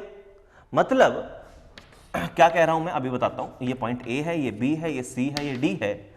मतलब मैं ये कह रहा हूं कि इस पॉइंट के पास दो वेलोसिटी है, एक V0 इस तरफ और एक V0 इस तरफ। मतलब इसके पास जो आएगा बड़े टर्म को कम करेगा, है कि नहीं, तो ω/r को कम करेगा और VCM को बढ़ाएगा। ये चीज समझ में आ रही है। और यहां भी फ्रिक्शन कैसा है, काइनेटिक है, और वर्क डन बाय फ्रिक्शन कैसा आएगा, नॉन जीरो आएगा। चलो बहुत अच्छी बात है, ये चीज भी आपको समझ में आ गई। तो ये दो केस आपको समझ में आना चाहिए कि स्किडिंग और स्लिपिंग होती है, ठीक है। थर्ड केस जो है वो ये है कि VCM और ω/r दोनों ही कैसे हो जाएं, इक्वल हो जाएं। VCM और ω/r दोनों ही कैसे हो जाएं, इक्वल हो जाएं, ठीक है। तो केस नंबर 3, VCM और ω/r दोनों इक्वल हैं, इसको हम बोलते हैं प्योर रोलिंग। क्या बोलेंगे इसको, प्योर रोलिंग मोशन। और प्योर रोलिंग मोशन में क्या होता है कि जितना ये टायर हॉरिजॉन्टली मूव किया उतना ही घूम गया। मतलब ये है कि अगर आप इस बॉटम मोस्ट पॉइंट की बात करोगे, ये VCM से जाएगा, ये ω से ऐसे घूमेगा। अगर आप इस बॉटम मोस्ट पॉइंट की बात करोगे तो इसकी वेलोसिटी होगी 0, और जो ग्राउंड के साथ कांटेक्ट में है उस पॉइंट की वेलोसिटी भी 0 है। मतलब जो पॉइंट ऑफ कांटेक्ट है वहां पे रिलेटिव मोशन नहीं हो रहा है, और वहां पे अगर रिलेटिव मोशन नहीं हो रहा है तो इस केस में जो आपका फ्रिक्शन आएगा वो कैसा आएगा, स्टैटिक आएगा। फ्रिक्शन कैसा आएगा, स्टैटिक आएगा। ये चीज समझ पा रहे हो, ठीक है। तो फ्रिक्शन यहां पे स्टैटिक आएगा, VCM और ω/r दोनों कैसे हैं, इक्वल है। अब फ्रिक्शन चाहता क्या है, ठीक है, फ्रिक्शन क्यों आएगा, क्या कहानी है, तो फ्रिक्शन आएगा तो स्टैटिक आएगा, अदरवाइज, ठीक है। तो यहां पे स्टैटिक फ्रिक्शन आएगा तो एक और पॉइंट देखो कि जो वर्क डन बाय फ्रिक्शन है वो कैसा होगा, 0 होगा। ऐसा क्यों बोला मैंने, क्योंकि ये पॉइंट ऑफ कांटेक्ट है और इसी पे फ्रिक्शन लगेगा। अच्छा, अब यहां पे फ्रिक्शन की डायरेक्शन आगे भी हो सकती है, पीछे भी हो सकती है, तो क्या डायरेक्शन होती है, ये इस मोशन की स्टडी हम लोग डिटेल में करने वाले हैं। तो मैं अभी बताऊंगा आगे कि यहां पे फ्रिक्शन को कैसे लेते हैं, आगे लेंगे, कब आगे लेंगे, कब पीछे लेंगे, ठीक है। बट अभी ये समझो कि वर्क डन बाय फ्रिक्शन क्या होता है। यहाँ पे वर्क डन बाय फ्रिक्शन की अगर मैं बात करूं यहां पे, तो फ्रिक्शन मान लो इस पे आगे लग रहा है या पीछे लग रहा है, वो आपकी इच्छा है। तो मान लो पीछे मान लो या आगे मान लो, उससे फर्क नहीं पड़ता है। ये जो पॉइंट है क्या इंस्टेंटेनियसली रेस्ट पे है, बिल्कुल। फिर ये पॉइंट चला जाएगा ऊपर और फ्रिक्शन फिर लगेगा नीचे वाले पॉइंट पे। मतलब फ्रिक्शन जब तक इस पॉइंट पे लगा, क्या तब तक ये पॉइंट मूव किया, नहीं। फ्रिक्शन जब तक इस पॉइंट पे एक्ट कर रहा था तब तक ये पॉइंट रेस्ट पे था। तो वर्क डन बाय फ्रिक्शन 0 आता है। क्यों 0 आता है, because displacement of point of contact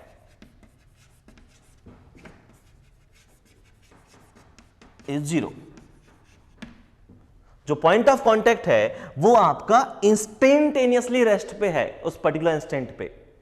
और क्या यहां से आप एक ये चीज भी बोल सकते हो कि ये जो आपका पॉइंट ऑफ कांटेक्ट है, अगर वो इंस्टेंटेनियसली रेस्ट पे है तो क्या इसको हम इंस्टेंटेनियस सेंटर ऑफ रोटेशन बोल सकते हैं, बिल्कुल। इंस्टेंटेनियस सेंटर ऑफ रोटेशन क्या होता है, एक ऐसा पॉइंट जो इंस्टेंटेनियसली रेस्ट पे हो। तो याद रखना प्योर रोलिंग में आईसीआर ये पॉइंट होता है, कोई दिक्कत नहीं है। और ये जो मैंने समझाया है, ये मैंने समझाया pure rolling on a road, ठीक है। एक रोड के ऊपर अगर एक हमारा बॉडी मूव कर रही है कंबाइनेशन करते हुए, तो आप उसको प्योर रोलिंग कब बोलोगे, जब v = ओमेगा r होगा। और यहां पे ये जो कॉन्टैक्ट पॉइंट है इसको आप आईसीआर बोल सकते हो, कोई दिक्कत नहीं है। तो इस चीज की स्टडी आप चाहो तो कंबाइंड मोशन के हिसाब से कर सकते हो, चाहे तो आप इसको प्योर रोटेशनल मोशन मान के भी सॉल्व कर सकते हो। तो मैंने 3 केस बताए, इन 3 केसेस में से स्लिपिंग और स्किडिंग की बातें हम नहीं करते हैं। जो बेसिक थी वो हमने बातें देख ली कि कैसे फ्रिक्शन लगता है, स्किडिंग का मतलब क्या है, स्लिपिंग का मतलब क्या है। प्योर रोलिंग जो है ये हमारे सिलेबस का पार्ट है और यहां से हम बहुत अच्छे अच्छे क्वेश्चंस बनते हैं। तो अपन प्योर रोलिंग मोशन की ही स्टडी करेंगे और प्योर रोलिंग में काइनेमेटिक्स की बातें करेंगे, एनएलएम की बातें करेंगे और वर्क एनर्जी की बातें करेंगे। तो सबसे पहले मैं प्योर रोलिंग में बात करता हूं किसके बारे में, काइनेमेटिक्स की बात करता हूं, ठीक है।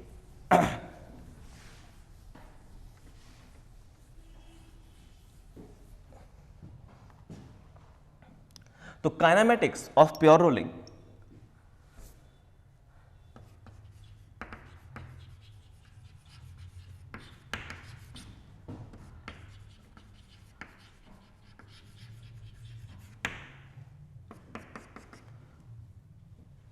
तो पहले तो ये समझो। अच्छा, काइनेमेटिक्स ऑफ प्योर रोलिंग बात करने से पहले जरा मैं तुम्हें प्योर रोलिंग के बारे में थोड़ी और चीजें बता देता हूं, ठीक है, कि प्योर रोलिंग मोशन है कैसा, फिर काइनेमेटिक्स की बात करेंगे, ठीक है। तो पहले समझो कि ये जो हम प्योर रोलिंग मोशन बात कर रहे हैं इसका मतलब क्या है। प्योर रोलिंग का मतलब ये है कि नो रिलेटिव मोशन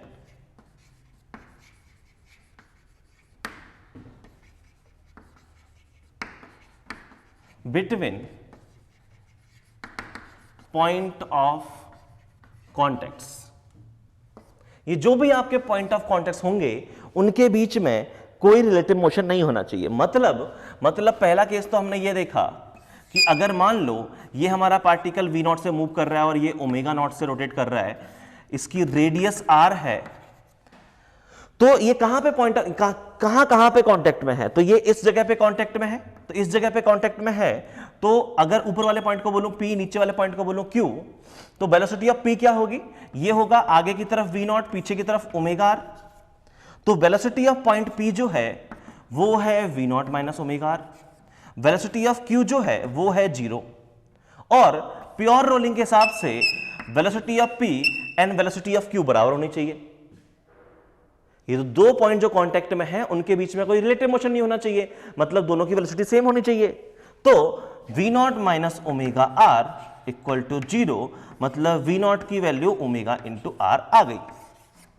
कोई रिलेटिव मोशन नहीं होना चाहिए, ये चीज समझ में आ रही है। लेकिन जरूरी नहीं कि हमें हमेशा तुम्हें ऐसा ही केस दिया होगा हो सकता है कि ये जो है, जो बॉडी मूव कर रही थी, ये बॉडी किसी प्लेटफॉर्म पे मूव कर रही होती, ठीक है, ये बॉडी किसी प्लेटफॉर्म पे मूव कर रही होती।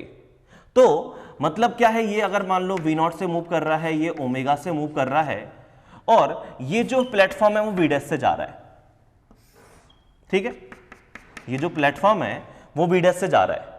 तो क्या कंडीशन लगाते हैं इस बार, तो आप बोलते ये है P, ये है Q, तो velocity of P should be equal to velocity of Q। Velocity of P क्या है, ये है V0 minus omega R, velocity of Q क्या है, V', ये रिलेशन फॉलो होगा। तो याद रखना, ये V0 is equal to omega R, या ये कंडीशन आपको याद करने की जरूरत नहीं है। आप बस हमेशा याद रखना कि प्योर रोलिंग का मतलब यह है कि जहां भी पॉइंट ऑफ कांटेक्ट है वहां पे रिलेटिव मोशन नहीं होगा। एक और एग्जांपल देता हूं कि हो सकता है कि बॉडी ये जो मूव कर रही है, ठीक है, ये ऐसे कुछ मूव कर रही होती। एक और एग्जांपल देख लो, मान लो ये बॉडी है, ये एक नीचे भी प्लेटफॉर्म है और एक ऊपर भी प्लेटफॉर्म है। नीचे वाला प्लेटफॉर्म जा रहा है V1 से, ऊपर वाला प्लेटफॉर्म जा रहा है V2 से, और ये बॉडी V0 से मूव कर रही है और ये ओमेगा है। तो ध्यान रखना यहां पे ये P और Q, इन दोनों के बीच में भी रिलेटिव मोशन नहीं होना चाहिए। P और Q जो हैं इनके बीच में भी रिलेटिव मोशन नहीं होना चाहिए, मतलब P की वेलोसिटी और Q की वेलोसिटी सेम होनी चाहिए। मतलब V0 minus omega R should be equal to V1, पहला रिलेशन। और ये यहां भी कांटेक्ट में है, तो अगर मैं इसको A बोलूं, इसको B बोलूं, तो वेलोसिटी ऑफ A और वेलोसिटी ऑफ B भी बराबर होनी चाहिए। ये चीज समझ में आए? जहां जहां कांटेक्ट में है उन पॉइंट ऑफ कांटेक्ट के बीच में रिलेटिव मोशन नहीं होना चाहिए। तो अगर नीचे कांटेक्ट में है तो दोनों की वेलोसिटी सेम होगी, ऊपर कांटेक्ट में है तो भी उन दोनों की वेलोसिटी सेम होगी। तो A और B की वेलोसिटी सेम होगी। तो जरा A की वेलोसिटी देखो, तो A की velocity V0 plus omega are है और B की वेलोसिटी V' है, तो ये आ जाएगा V0 plus omega R should be equal to V2। तो ये दोनों कंडीशन फॉलो होंगी इस पर्टिकुलर केस में, अगर यहां पे हमारी बॉडी प्योर रोलिंग मोशन कर रही है तो पहला पॉइंट तो मेरे समझ में ये आ गया कि प्योर रोलिंग मोशन का मतलब होता है कि पॉइंट ऑफ कांटेक्ट के बीच में कोई रिलेटिव मोशन नहीं होना चाहिए, ठीक है। तो हमने कंडीशंस पुट कर दी। अच्छा, उसके अलावा और क्या पता होना चाहिए आपको प्योर रोलिंग मोशन में? तो यहां पे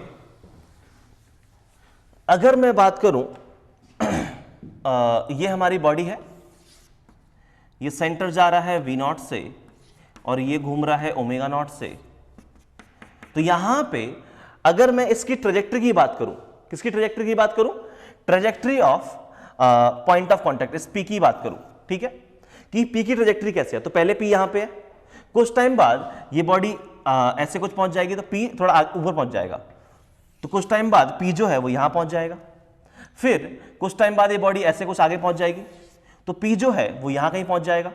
ये चीज समझ रहे हो कि P धीरे धीरे ऊपर चढ़ा जा रहा है। पहले P यहां था, फिर P चढ़ के यहां पहुंच गया, यहां मतलब इस जगह पे आ गया, फिर P चढ़ के यहां पहुंच गया मतलब इस जगह पे आ गया। ये चीज समझ पा रहे हो क्या हो रहा है? ठीक है, तो P जो है वो पॉइंट ऐसे आगे आते जा रहा है और धीरे धीरे वो टॉप मोस्ट पॉइंट पे भी जाएगा। तो हो सकता है P फिर यहां पहुंच जाए, फिर P धीरे धीरे नीचे भी आएगा तो P फिर यहां पहुंच जाए, फिर P जो है तुम्हारा इस पॉइंट पे आ जाएगा। तो हो क्या रहा है, अगर मैं P की ट्रैजेक्टरी ध्यान से देखूं तो P पॉइंट जो है वो ऐसा कुछ पाथ फॉलो करते हुए इधर आ गया है।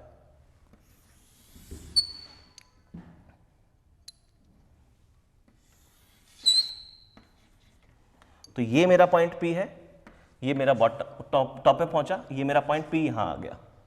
तो ये जो बॉडी है वो कंबाइन मोशन करते हुए और घूमते हुए आगे जा रही है। बॉडी घूम भी रही है और ट्रांसलेट भी कर रही है, तो बॉडी मेरी आगे जा रही है। और अगर मैं बॉटम मोस्ट पॉइंट की बात करूं, और बॉटम मोस्ट पॉइंट को अगर मैं नाम P दिया है, तो P धीरे धीरे ऊपर जाएगा, फिर धीरे धीरे वापस वहीं आ जाएगा घूम के। तो ये हमारे P का ट्रेजेक्टरी होगी, P का पाथ ये होगा। और अगर मैं इस ट्रेजेक्टरी की बात करूं, ट्रेजेक्टरी ऑफ P, इसको हम बोलते हैं साइक्लॉइड, ठीक है। और यहां पे देखना कि P ने कितनी मैक्सिमम हाइट अचीव की, तो P मैक्सिमम गया इसके टॉप मोस्ट पॉइंट तक, वो कितना हो जाएगा 2r। तो P ने जो मैक्सिमम हाइट अचीव की वो कितनी है 2r। और P ने ये जो हॉरिजॉन्टल डिस्टेंस ट्रेवल किया वो कितना किया, तो आपको पता है कि ये प्योर रोलिंग वाली बात हो रही है। यहां पे आपको क्या पता है, आपको ये पता है कि ये प्योर रोलिंग है, तो D हॉरिजॉन्टल और D एंगुलर बराबर होते हैं, और इसने एंगुलर डिस्टेंस कितना कवर किया है 2 पाई आर, मतलब इसने हॉरिजॉन्टली कितना डिस्टेंस कवर किया है 2 पाई आर। ये चीज समझ में आया। तो जो पॉइंट P है वो मैक्सिमम हाइट 2 आर तक जाएगा, horizontally 2 pi R distance cover करेगा, फिर वापस से बॉटम मोस्ट पॉइंट पे आ जाएगा। और ये जो ट्रेजेक्ट्री है, अगर आप इस ट्रेजेक्ट्री की लेंथ की बात करो तो इस ट्रेजेक्ट्री की जो लेंथ होती है वो होती है 8 आर। इस ट्रेजेक्ट्री की जो लेंथ है वो कितनी है 8 आर होती है। तो ये सारे बेसिक पॉइंट्स आपको पता रहना चाहिए कि ऐसा कुछ होता है, ठीक है। इतनी ज्यादा खास इंपॉर्टेंट बात नहीं है, लेकिन इंपॉर्टेंट बात क्या है, इंपॉर्टेंट बात ये है कि इसकी ट्रेजेक्ट्री कैसी है, वो ऐसी कुछ होगी। ये डिस्टेंस 2 पाई आर होगा, ये डिस्टेंस 2 आर होगा, बाकी 8 आर और आता है, 8 आर की जरूरत नहीं है प्रूफ की, ठीक है। ये ट्रेजेक्ट्री है। तो हमें प्योर रोलिंग मोशन समझ में आ गया, और प्योर रोलिंग मोशन में हमें अगर किसी भी पॉइंट की ट्रेजेक्ट्री निकालनी है तो हर एक पॉइंट की ट्रेजेक्ट्री क्या होगी, साइक्लॉइड होगी। हर एक पॉइंट ऐसे घूमते हुए वापस सेम पोजीशन पे आ जाएगा। अब मैं बात करता हूं रिलेटिव मोशन के बारे में, सॉरी काइनेमेटिक्स के बारे में बात करता हूं इसके, ठीक है, कि काइनेमेटिक्स ऑफ प्योर रोलिंग क्या है, तो वो और सुन लेते हैं।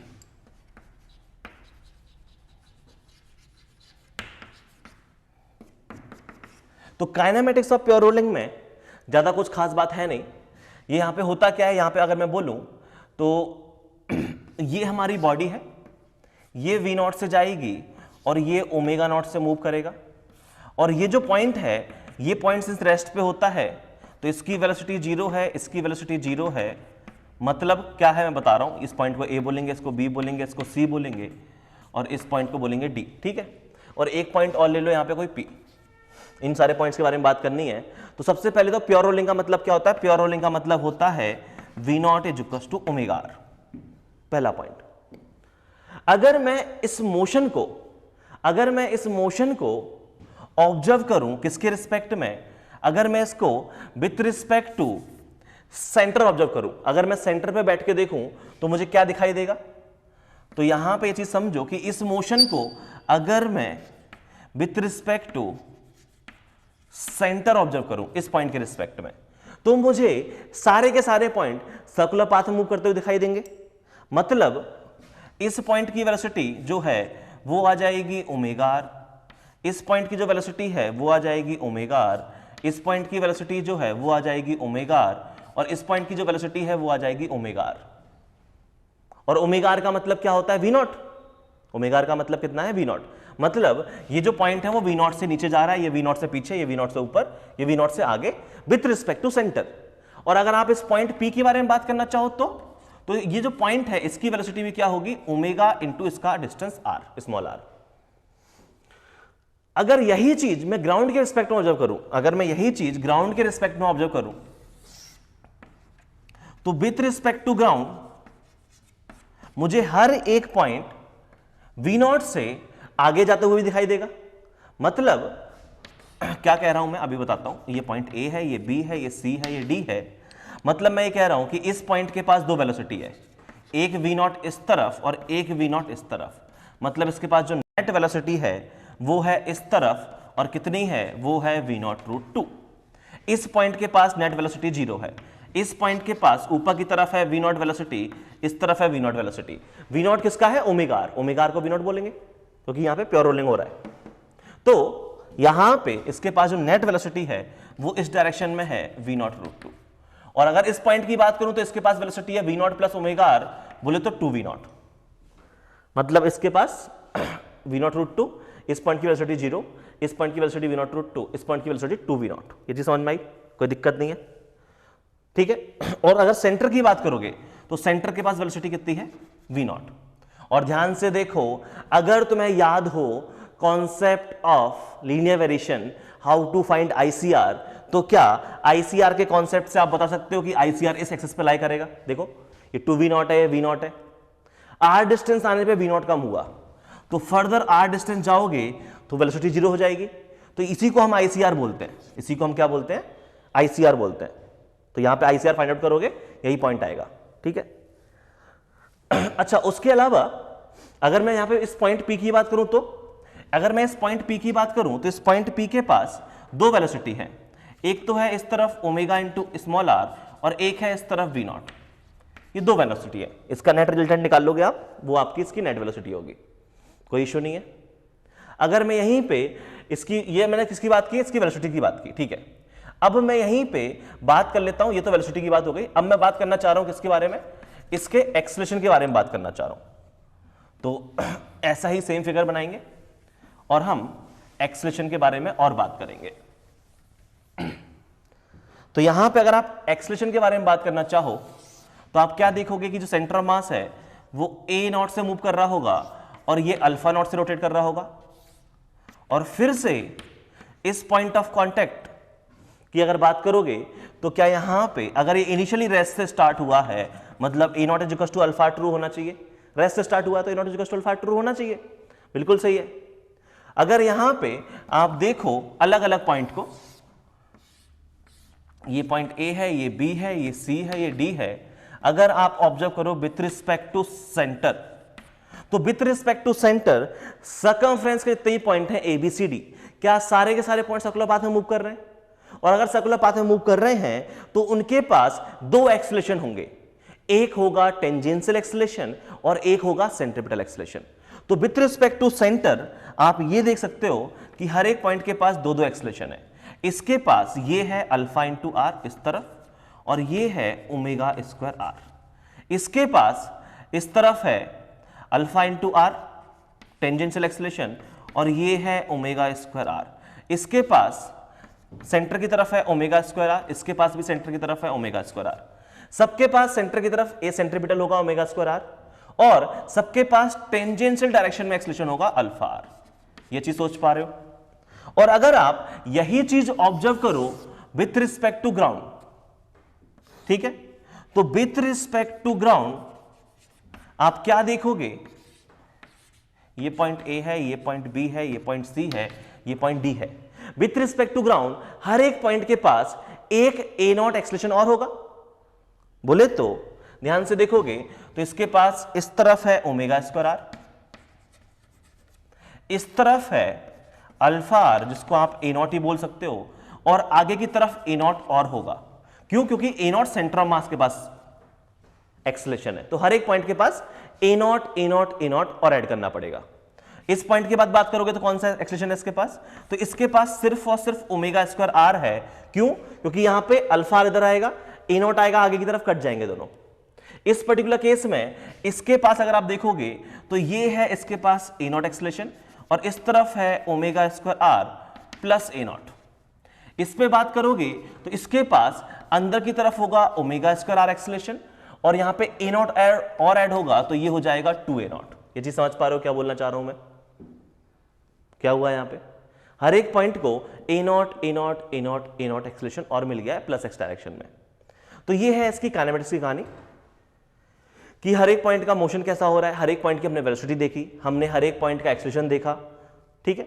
अगर सेंटर के रिस्पेक्ट में बात करोगे सर्कुलर पाथ में मूव कर रहे हैं तो ए सेंट्रीपिटल और ए टेंजेंशियल आएंगे, लेकिन ग्राउंड के रिस्पेक्ट में वो ट्रांसलेट भी कर रहे हैं, तो उस केस में सेंटर ऑफ मास का जो एक्सेलरेशन है वो सबके पास जाना चाहिए, तो a naught a naught a naught i cap में और ऐड करना पड़ेगा आपको, कोई इशू नहीं है। तो ये तो बेसिक कहानी हो गई। अब यहां से क्वेश्चन कैसे बनते हैं वो और देखते हैं। तो सबसे पहले सबसे बेसिक क्वेश्चन बनता है कि आपको प्योर रोलिंग के कांस्टेंट लगाने पड़ते हैं। कि प्योर रोलिंग का क्वेश्चन कैसा दिया होगा कि आपको बस वहां पे प्योर रोलिंग की जो कंडीशन है वो लगानी है कि मतलब पॉइंट ऑफ कांटेक्ट के बीच में कोई रिलेटिव मोशन नहीं होना चाहिए, ठीक है। क्या बोल रहा हूं मैं ये समझो एक एग्जांपल के थ्रू। जैसे मान लो ये है यहां पे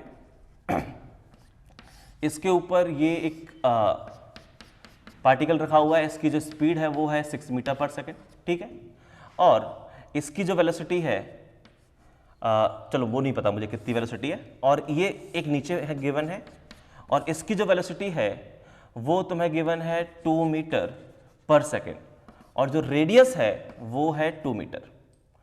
आपको v सेंटर ऑफ मास निकालना है और आपको ओमेगा नॉट निकालना है। क्या निकालना है आपको? आपको बताना है कि ये सेंटर ऑफ मास कितने से मूव कर रहा है और इसका ओमेगा कितना है।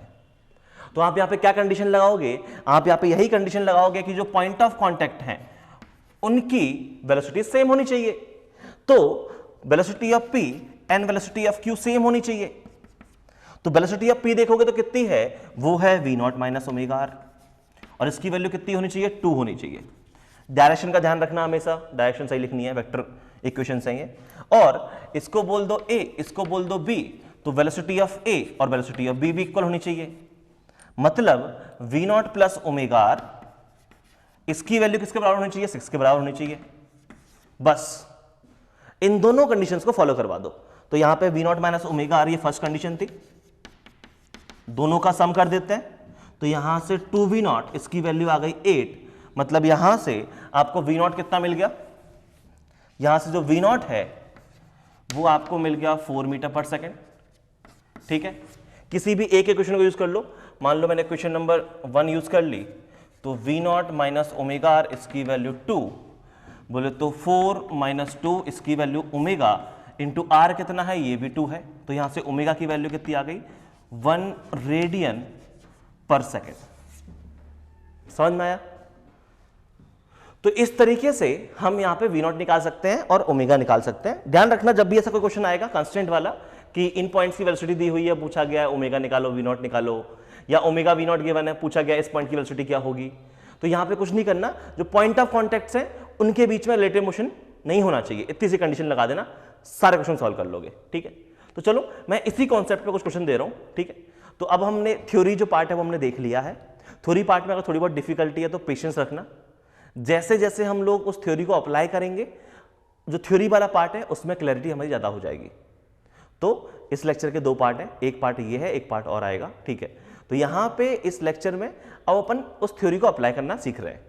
जैसे जैसे अप्लाई करते जाएंगे वैसे वैसे हमको क्लैरिटी और बढ़ती जाएगी। तो मैं सबसे पहले इस पर्टिकुलर कॉन्सेप्ट पे बात करूंगा, फिर हम लोग और आगे बात करेंगे। ठीक है, तो चलो क्वेश्चन करते हैं थोड़े से। चलो, सामने 3 क्वेश्चन दिए हुए हैं, सॉरी 6 क्वेश्चन दिए हुए हैं, हर एक में प्योर रोलिंग मोशन की बात कर रहे हैं। तो आपको हर एक केस में, जैसे इस वाले केस में v0 गिवन है, ओमेगा नॉट निकालना है। ठीक है, इस वाले केस में v0 नहीं पता है, ओमेगा पता है, और इस पॉइंट की वेलोसिटी पता है, तो v0 निकालना है। तो बहुत सिंपल से क्वेश्चन है, 6 क्वेश्चन है, सॉल्व करने का टाइम मिलेगा 10 मिनट, फटाफट सॉल्व करो। ठीक है,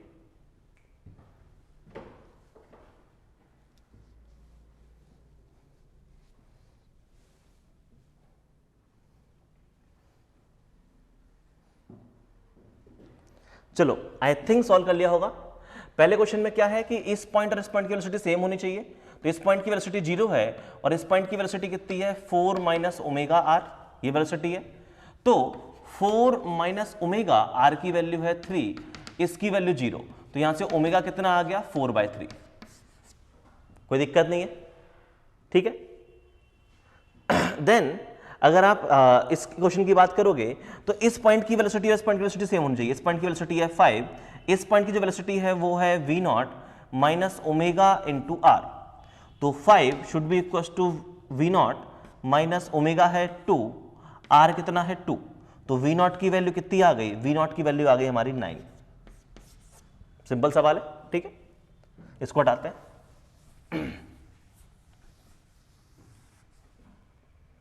नेक्स्ट बात करूं इस क्वेश्चन में, तो यहां पे इस पॉइंट और इस पॉइंट की वेलोसिटी सेम होनी चाहिए। ठीक है, तो इस पॉइंट की वेलोसिटी है पीछे की तरफ 2, इस पॉइंट की जो वेलोसिटी है अगर उसको मैं आगे की तरफ लिखूं तो आगे की तरफ कितनी हो जाएगी, 4 माइनस ओमेगा, तो पीछे की तरफ लिखूंगा तो कितनी आ जाएगी, ये आ जाएगी ओमेगा आर माइनस 4।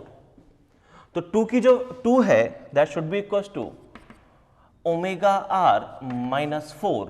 तो यहां से 6 is equal to omega, R की वैल्यू है 2, तो यहां से ओमेगा कितना आ गया, ये आ जाएगा 3 रेडियन पर सेकेंड। ये चीज समझ में आया? काफी सिंपल से सवाल है। वेलोसिटी ऑफ पॉइंट पी कैसे निकालोगे? तो वेलोसिटी ऑफ पॉइंट पी निकालने के लिए आप चाहो तो यहां पे 2 कॉन्सेप्ट है। ठीक है, वेलोसिटी ऑफ पॉइंट पी निकालने के लिए तो एक तो है मेथड नंबर 1, वो ये है कि वेलोसिटी ऑफ पॉइंट पी कितना हो जाएगा, v0 प्लस ओमेगा आर हो जाएगा। v0 कितना है, ये है 4, ओमेगा कितना है 3, आर कितना है 2, ये कितना आ गया 6 मीटर पर सेकेंड। मैं कह रहा हूं एक और मेथड है, वो है लीनियर वेरिएशन, लीनियर वेरिएशन यहां भी वैलिड होगा। क्या कहना चाह रहा हूं, कैसे कहना चाह रहा हूं, ध्यान सुनना। इस पॉइंट की वेलोसिटी कितनी है, इस बॉटम मोस्ट पॉइंट की वेलोसिटी, इस वाले पॉइंट की अगर मैं इसको P बोलूं तो P पॉइंट की वेलोसिटी है पीछे की तरफ 2, पीछे की तरफ 2, और रिजिड बॉडी पे हम पूरा रिलेवेशन लगा सकते हैं। तो ध्यान से देखो, पीछे की तरफ 2 वेलोसिटी थी, मैं 2 मीटर अगर ऊपर गया, अगर मैं 2 मीटर ऊपर गया लेंथ में, तो -2 से वेलोसिटी +4 हो गई। कितने का चेंज आया, +6 का चेंज आया। ऊपर जाने पे वेलोसिटी में चेंज आया पॉजिटिव, और कितना, +6। तो सोचो अगर मैं 2 मीटर और ऊपर जाऊंगा तो कितने का चेंज आएगा, पॉजिटिव चेंज आएगा, और कितना मैग्नीट्यूड में चेंज आएगा, +6 का चेंज आएगा। तो 4 + 6 कितना हो जाएगा, 10 मीटर पर सेकेंड। ये चीज समझ पा रहे हो, लीनियर वेरिएशन। फिर से रिपीट कर रहा हूं, इस पॉइंट से इस पॉइंट पे गए, P से हम सेंटर पे गए, तो 2 मीटर ऊपर जाने पे कितना चेंज आया, -2 से +4 हो गया, मतलब +6 का चेंज आया। तो अगर 2 मीटर में फर्दर और ऊपर जाऊंगा तो क्या हो जाएगा, 10 मीटर पर सेकेंड। अगर सोचो मैं इस पॉइंट की बात करता, ये पॉइंट अगर मैं Q बोल दूं और Q यहां से 1 मीटर के डिस्टेंस पे होता, तो उसकी वेलोसिटी कैसे निकालते, तो वो भी आप लीनियर वेरिएशन से निकाल सकते थे कि 2 मीटर जाने पे चेंज आ रहा है +6 का, तो 1 मीटर जाने पे चेंज कितना आएगा, वो आ जाएगा +3 का।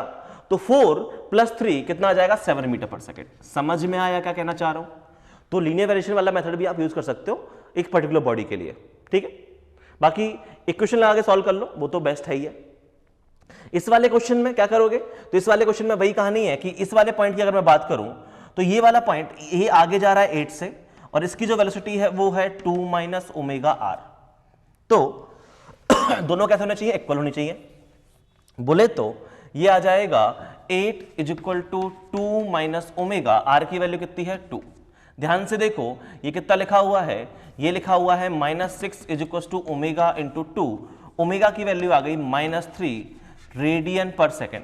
माइनस क्या इंडिकेट कर रहा है, यहां पे माइनस ये इंडिकेट कर रहा है कि आपने ओमेगा की डायरेक्शन क्लॉकवाइज मानी है, वो गलत है, उल्टा डायरेक्शन होगी, एंटी क्लॉकवाइज डायरेक्शन होगी। तो यहां पे नेगेटिव इंडिकेट कर रहा है कि अपोजिट डायरेक्शन। कोई समस्या नहीं है। क्वेश्चन नंबर 5 की तरफ चलते हैं। क्वेश्चन नंबर 5 आप जैसे चाहो सॉल्व कर सकते हो, अदरवाइज लीनियर वेरिएशन भी लगा सकते हो, ज्यादा बेस्ट चीज है, ठीक है। लीनियर वेरिएशन से लगा देता हूं मैं, ठीक है। लीनियर वेरिएशन लगाओगे तो ध्यान से देखो, इस पॉइंट की जो वेलोसिटी है वो पीछे की तरफ है 2, क्योंकि दोनों की पॉइंट की वेलोसिटी सेम होगी। इस पॉइंट की जो वेलोसिटी है वो है आगे की तरफ 6, क्योंकि इन दोनों पॉइंट की वेलोसिटी सेम होती है। ध्यान से देखो, मैं ऊपर गया, कितना ऊपर गया, 4 मीटर ऊपर गया, 2 मीटर ये, 2 मीटर ये। 4 मीटर जाने पे कितने का चेंज आया, 4 मीटर जाने पे -2 से +6 हो गया, तो 4 मीटर जाने पे +8 का चेंज आया। तो 2 मीटर जाने पे कितना आएगा, +4 का चेंज आएगा। मतलब -2 में +4 कर दोगे तो कितना आ जाएगा, V0 की वैल्यू आ जाएगी 2 मीटर पर सेकेंड। जिन लोगों ने फॉर्मूला यूज किया होगा उनका आंसर भी सेम आया होगा। ये चीज समझ पा रहे हो, लीनियर वेरिएशन। ऐसे ही यहां पे भी लीनियर वेरिएशन लगा सकते हो। देखो इस पॉइंट की वेलोसिटी है 0, ठीक है। अच्छा इस पॉइंट की वेलोसिटी नहीं पता, तो इस पॉइंट की वेलोसिटी है 0, तो पहले ये लिखो 0 = ω1, अच्छा V0 - ω/r, तो 2 - ω1 × r की वैल्यू कितनी है 2, तो यहां से ω1 की वैल्यू कितनी आ गई, 1 रेडियन पर सेकेंड। पहली बात तो ये एक छोटा सवाल हो गया, ठीक है। तो यहां पे इस पॉइंट की वेलोसिटी है 0, 2 मीटर जाने पे +2 का चेंज आया, तो 2 मीटर और ऊपर जाऊंगा तो कितने का चेंज आएगा, +2 का चेंज और आएगा। तो 2 + 2 कितना हो गया, 4 हो गया। मतलब इस पॉइंट की वेलोसिटी है 4 मीटर पर सेकेंड, और उसके साथ कांटेक्ट में है ये ऊपर वाली प्लेटफॉर्म, तो इसकी वेलोसिटी भी कितनी आ जाएगी, 4 मीटर पर सेकेंड। लीनियर वेरिएशन यूज किया मैंने। आप चाहो तो इक्वेशन बना के यूज कर सकते थे कि ये है V0 - ω/r, ये हो जाएगा V0 + ω/r, है ना। तो V0 + ω × r की वैल्यू पुट करो, 4 ही आएगा। अच्छा और सुनो आगे, अब ये पॉइंट जो है वो इस तरफ जा रहा है 4 मीटर पर सेकेंड से, और ये पॉइंट जो ये वाला पॉइंट जो है वो इस तरफ जा रहा है 3 मीटर पर सेकेंड से। तो ध्यान दो, मैं ऊपर गया कितना, 4 मीटर। 4 मीटर जब मैं ऊपर गया तो हुआ क्या, 4 मीटर ऊपर जाने पे चेंज आया है -1 का। 4 मीटर ऊपर जाने पे चेंज आया है -1 का। 2 मीटर ऊपर जाऊंगा चेंज आएगा -1/2 का। मतलब ये जो V2 है वो आ जाएगा 4 - 1/2। बोले तो कितना आ गया, 7/2। ये चीज समझ पाए हो, क्या बोला मैंने, लीनियर वेरिएशन। एक क्वेश्चन बना के सॉल्व कर लो, तुम्हारी इच्छा है, मैं फिर से बोल रहा हूं, लेकिन लीनियर वेरिएशन भी समझ में आना चाहिए कैसे यूज कर रहे हैं, और एक पर्टिकुलर बॉडी के लिए यूज कर रहे हैं। सबके लिए लीनियर वेरिएशन नहीं लगाया हमने, एक पर्टिकुलर बॉडी पे लीनियर वेरिएशन लगाया है। सॉरी। उसके बाद ओमेगा और निकालना है, तो ओमेगा भी निकाल सकते हो। कैसे निकालोगे ओमेगा? उसके लिए कंडीशन पुट कर दो। कंडीशन क्या है? जैसे यहां पे लगा देता हूं, इस वाले पॉइंट पे कंडीशन लगा देता हूं, ठीक है। तो ये है V2 minus omega 2 into R, इसकी वैल्यू +4। V2 की वैल्यू अभी निकाली है अपन ने 7/2 माइनस ओमेगा इंटू 2, इसकी वैल्यू 4। तो यहां से ये कितना आ जाएगा? ये ओमेगा 2 है, तो यहां से ओमेगा 2 इंटू 2, इसकी वैल्यू कितनी है? -1/2। ये चीज समझ में आई? तो यहां से ओमेगा 2 जो है वो आ जाएगा -1/4 रेडियन पर सेकेंड। बेसिकली डायरेक्शन अपोजिट होगी। और सोच के भी देखो, अगर पार्टिकल ऊपर जा रहा है, ठीक है, तो यहां पे इसकी वेलोसिटी कम हो रही है, मतलब ओमेगा उल्टा रहा होगा, तभी वेलोसिटी कम होगी, है ना। चलो, तो आई थिंक इतनी कहानी तुम्हें समझ में आ गई है। ये बेसिक्स थे, बेसिक्स ऑफ काइनेमेटिक्स, ठीक है। अब इसके बाद और डिटेल में हम लोग बात करेंगे नेक्स्ट पार्ट में। तो आज की कहानी फिर मैं यही समाप्त कर रहा हूं, मिलते हैं अपन नेक्स्ट क्लास में, ठीक है। चलो, और पेशेंस रखना, अगर थोड़ी बहुत भी दिक्कत है तो पेशेंस रखो एक और क्लास का, ज्यादा बेटर समझ में आएगा।